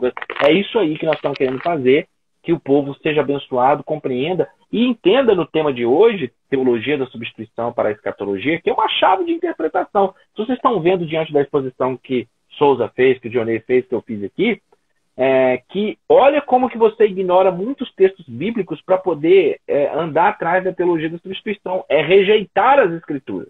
Na verdade, rejeitar as escrituras, e é uma forma de antissemitismo, sim, não é?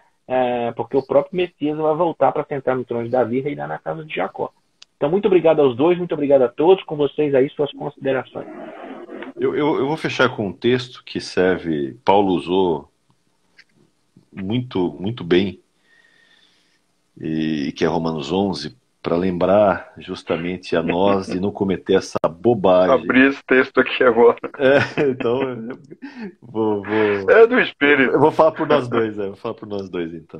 É do Espírito.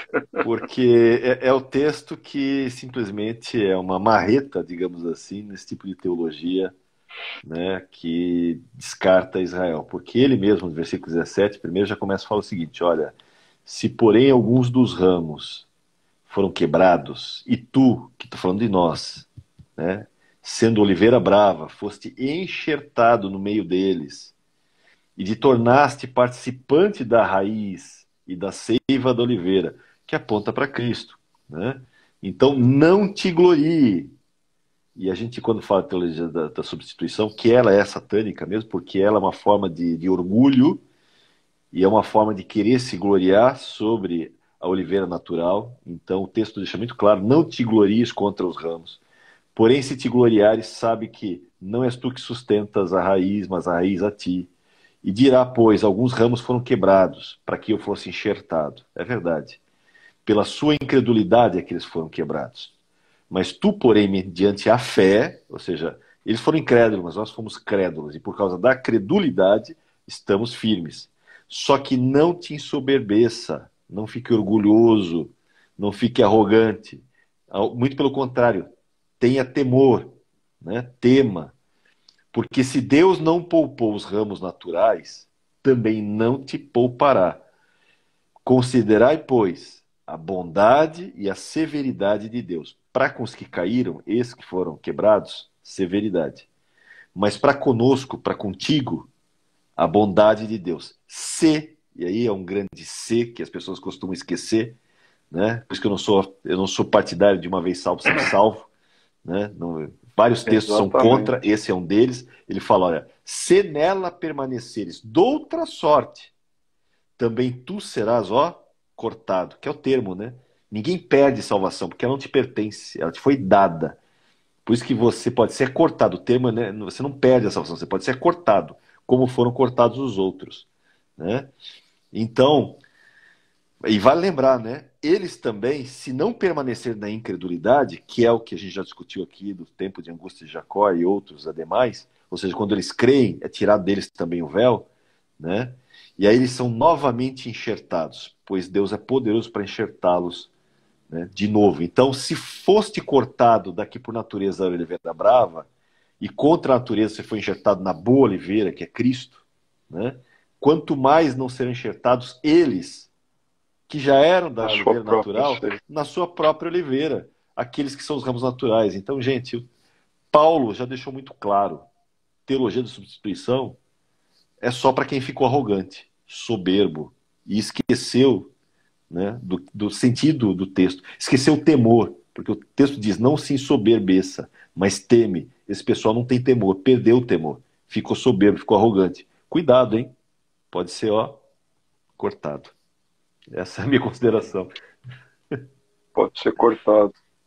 Então, aqueles que advogam aquilo que o mestre Dioné acabou de dizer, uma vez salvo, sempre salvo, geralmente são os mesmos que propõem Exato. O supersessionismo. Exatamente. Geralmente estão inseridos entre os amilenistas, os pós-milenistas e os pré-milenistas históricos, que são os aliancistas.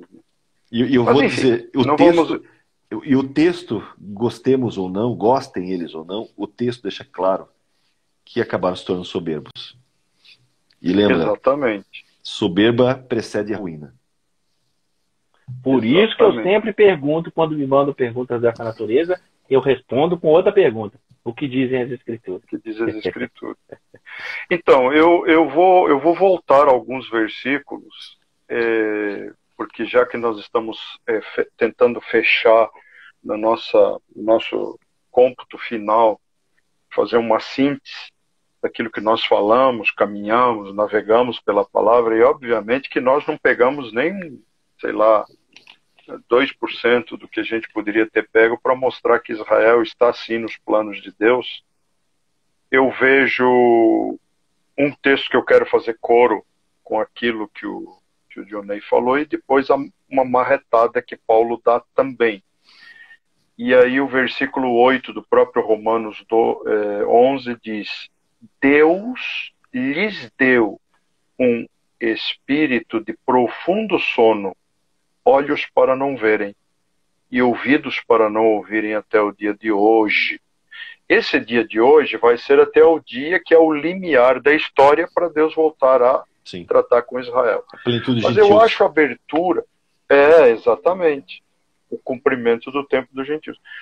Agora, eu acho muito legal, claro que há toda uma construção do capítulo 9 em diante. Aliás, o capítulo 9 é objeto até de teses, né, de doutorado, sabe? E o próprio Hermínio tem uma construção dentro do capítulo 9, que não vem ao caso agora, mas o que vem... Isso, exatamente. Esse é do Vailate, né? Esse aí é do Vailate. Muito bom. Ó. Esse é muito bom. Esse é muito bom. Eu tenho e aí, o texto de Paulo diz, porventura, olha uma pergunta, porventura, rejeitou Deus o seu povo? E ele mesmo responde, de modo nenhum. Porque eu também sou israelita, da descendência de Abraão, da tribo de Benjamim. Deus não rejeitou, vou frisar bem isso aí, para que qualquer membro da teologia da substituição, ou aliancista, ou pacto, seja lá como for, escute com atenção. De modo nenhum, Deus não rejeitou o seu povo.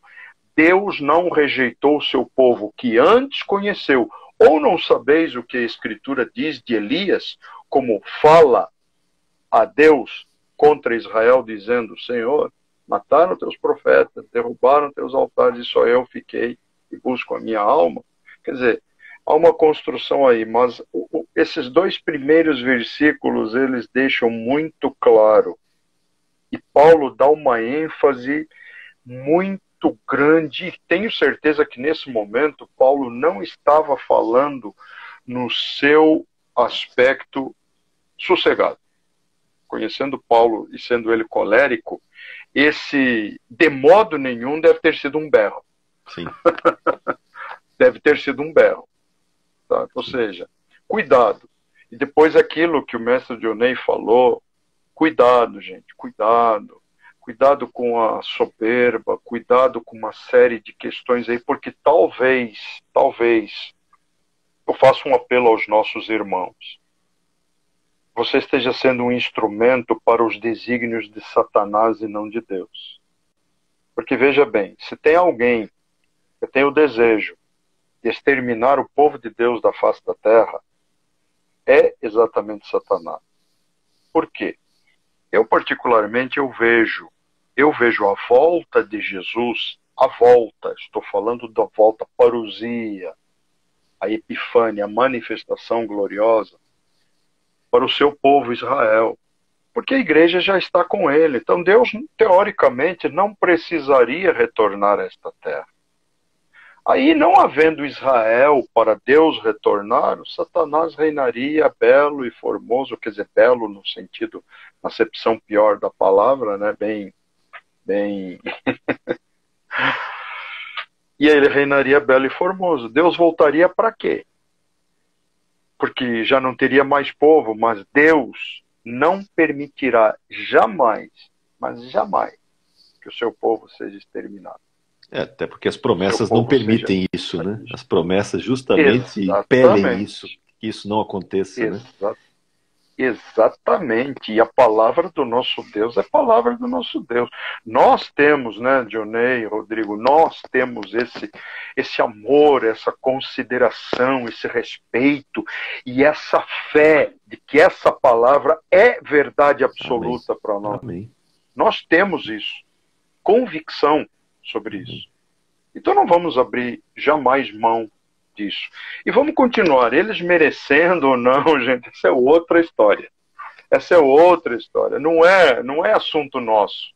Até porque ninguém merece, né? Merecem. Ninguém merece. É óbvio. Ninguém merece. Óbvio. Essa é a grande verdade, né? Sempre foi pela graça, sempre foi pela misericórdia e pela graça do Senhor. Sempre foi pela graça. Nunca foi por merecimento. Sempre. Vocês sabem que essa semana alguém me perguntou sobre essa questão de salvação e arrebatamento. Se o arrebatamento não parecia uma coisa elitista. Uma amiga nossa que com certeza está aqui assistindo a live. Se ela quiser se manifestar aí, fica à vontade, senão eu vou só mencionar o episódio. E eu disse, não, porque apesar de salvação e arrebatamento, ambos carregarem um povo que tem uma característica, por exemplo, Tiago disse a respeito das obras, e aí nós concluímos que o salvo, ele não faz boas obras para ser salvo, mas porque é salvo. Então, Tito, quando fala da bem-aventurada esperança, ele diz que Deus chamou para si um povo exclusivo seu, zeloso de boas obras, piedoso e tal.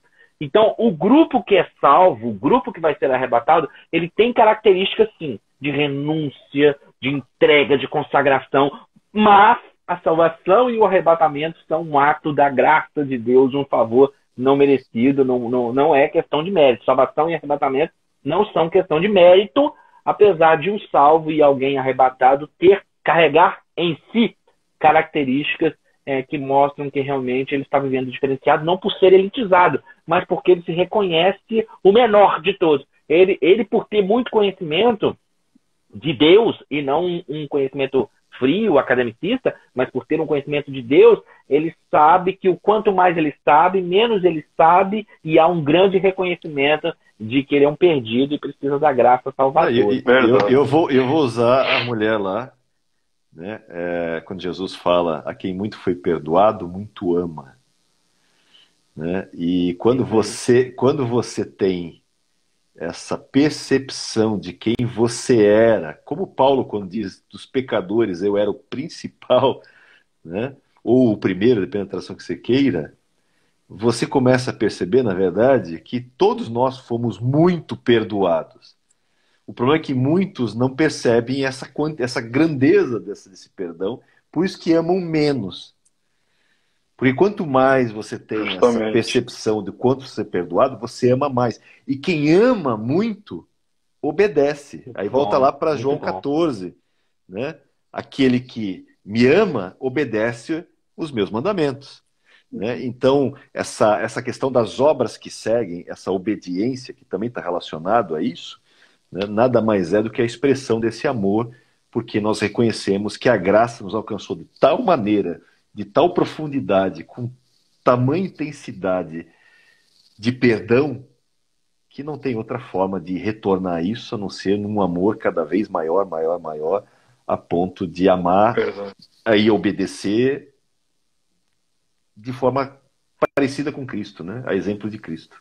Esse é o objetivo. Você quer ver uma coisa? Há uma ala, né, Dionei e Rodrigo, há uma ala, inclusive, dentro da cristandade, infelizmente isso é triste, mas que advoga que eu sei que eu fui perdoado, mas eu não precisava. Putz, isso é triste. Sabe, eu agora nos 505 anos da Reforma, vocês viram que eu postei lá uma chamadinha. Sim. Eu fiz um resumão das 5 solas sob a perspectiva não de A ou B, mas sob a perspectiva, a ótica bíblica. E eu falo sobre essa graça, sabe essa graça que nos foi dada até para que a gente conseguisse chegar à cruz. Exato.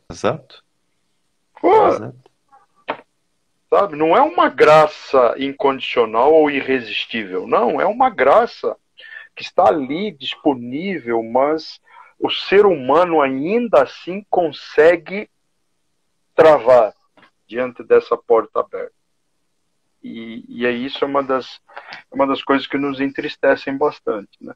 Sim. Sabe, essa resistência. Mas desculpa aí, Rodrigo, aqui, não, perfeito. Eu sempre falo aqui com a Roberta que é o seguinte: tem 2 tipos de pessoas no cristianismo. Uma que reconhece de onde foi tirado, reconhece a lama de onde veio, e um que parece que não reconhece.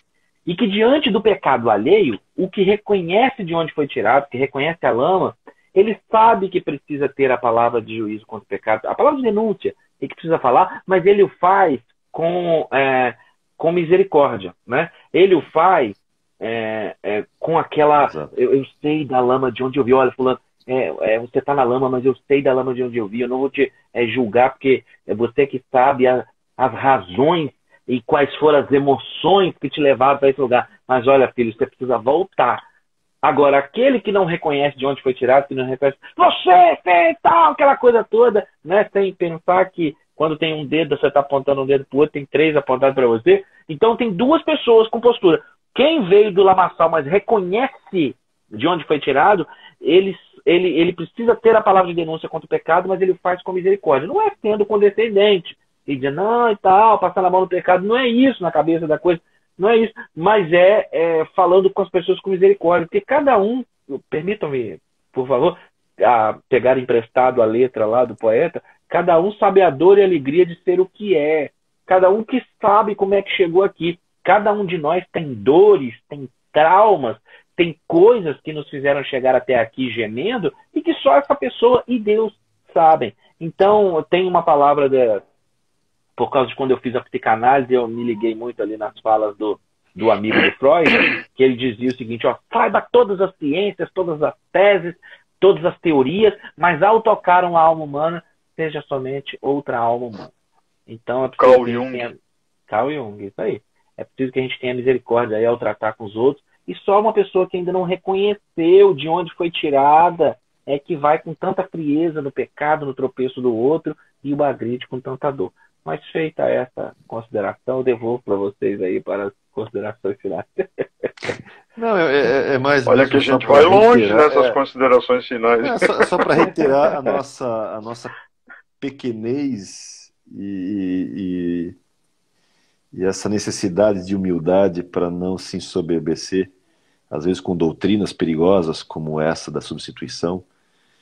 E eu vou dizer uma coisa que o Ricardo já comentou também, esses que advogam geralmente essa teologia, eles têm doutrinas que muitas vezes, quando você vai conversar, eles o fazem com muita arrogância, não somente essa doutrina, como outras.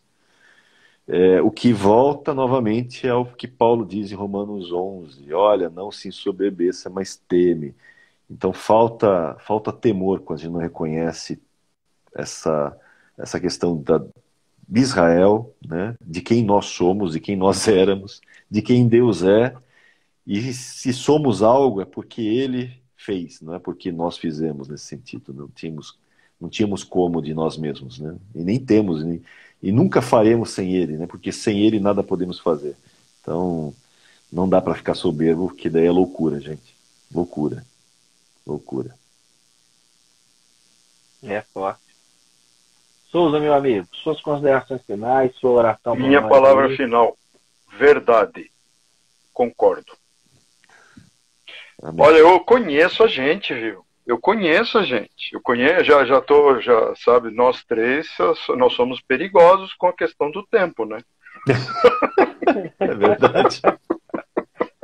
Porque se der lastro, gente, a gente tem tema, tem assunto, vai tipo assim, vigília virtual, né? Vai madrugada dentro, né? Porque você se envolve nessa conversa, vai passeando na Bíblia, vai para cá, vai para lá. Gente, a Bíblia, ela vai te levar para caminhos nunca antes navegados. Fazendo aí um Star Trek da vida. Ó, se vocês dois toparam, vocês me provocam, se vocês dois toparam, nós podemos marcar não aí. Não dá pra falar que nem já fica animado. Aqui, nós podemos marcar aí uma vigília, com aquele pegando emprestado dos nossos irmãos, chamada da meia-noite. O Souza vai desembolar, nós vamos ministrar a palavra. Mas ao longo daquelas ministrações, o Souza vai cantando aí. Canta o negócio. Você toca também? Se você tocar, põe aí o violão, o teclado. E aí a gente ministra um pouco de estudo, canta e tal. E nós fazemos aí uma vigília escatológica com o nome de chamada da meia-noite. Se vocês toparem, uma proposta aí para um sábado aí, ó. Uma proposta para um sábado, de um sábado para domingo aí. Top. Véspera de feriado. Beleza, não, tranquilo, gente. Eu acho assim que foi muito produtivo, né? Foi muito bom, né? A gente poder esclarecer isso ao coração dos nossos irmãos, né? Porque na dúvida, né? Eu acho que vale a pena, pessoal, ficar com o que dizem as Escrituras e, como dizia o Aquino, acho que era o Tomás de Aquino, ou o Agostinho, na dúvida, creia. Creia em que? A palavra. Para mim, eu acrescento a palavra. Para mim, basta, né? A palavra de Deus, ela por si só é a autoridade máxima. Então, que podemos nós, né, diante dela. Ok, gente? Acho que está de bom tamanho. Está de bom tamanho. Os nossos queridos foram edificados e eu acho que isso que importa. O Souza, ora para nós encerrando aí. Eu oro hoje? Muito bem, então. Queridos, satisfação estar com vocês mais uma vez, embora a gente fique no grupo e tal, na rede, os contatos, mas ao vivo, né, nos vendo, né, é uma satisfação. Sim. Maravilhoso Deus, nós te louvamos, Pai. Sim. Nós te glorificamos e te exaltamos, ó Deus, por esse tempo precioso, Pai. Tempo de construção, tempo de nutrirmos as nossas vidas, as nossas almas, enchermos as nossas almas de palavra, inundarmos, Senhor, a nossa vida de palavra. É isso que nós precisamos. Nesses tempos difíceis, incertos que estamos atravessando, mas porém os nossos corações ainda transbordam de confiança, Pai, estão firmes, Pai, crendo que tudo está no teu controle e a tua soberania no final prevalecerá em qualquer circunstância. Mas nós precisamos desse tempo, Pai. Precisamos nos encher, precisamos que as nossas vidas sejam cheias do teu Espírito Santo. E a nossa alma, a nossa mente, Pai, seja inundada com a tua palavra. Eu oro pela vida, as nossas vidas, Pai, as nossas famílias, as nossas casas que nos suportam. Deus, são aqueles que estão ao nosso lado para nos sustentarem.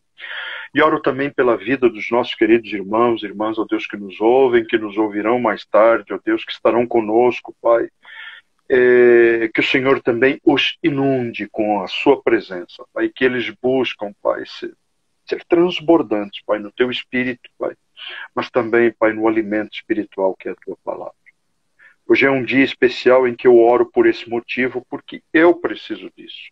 E eu sei que os meus irmãos, a Tua igreja, a Tua casa, Senhor, precisa disso. Precisamos ser cobertos, Pai. Cobertos com a presença do Teu Espírito Santo, mas alicerçados, Pai, no poder e na autoridade do Teu conhecimento.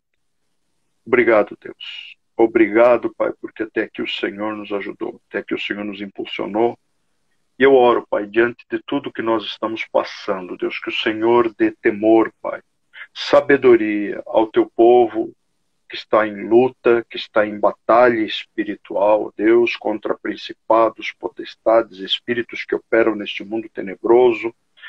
O Senhor tem sustentado a sua igreja, tem sustentado pessoas que, ainda que não sejam igreja, estão imbuídos, Pai, de um propósito maior, Pai.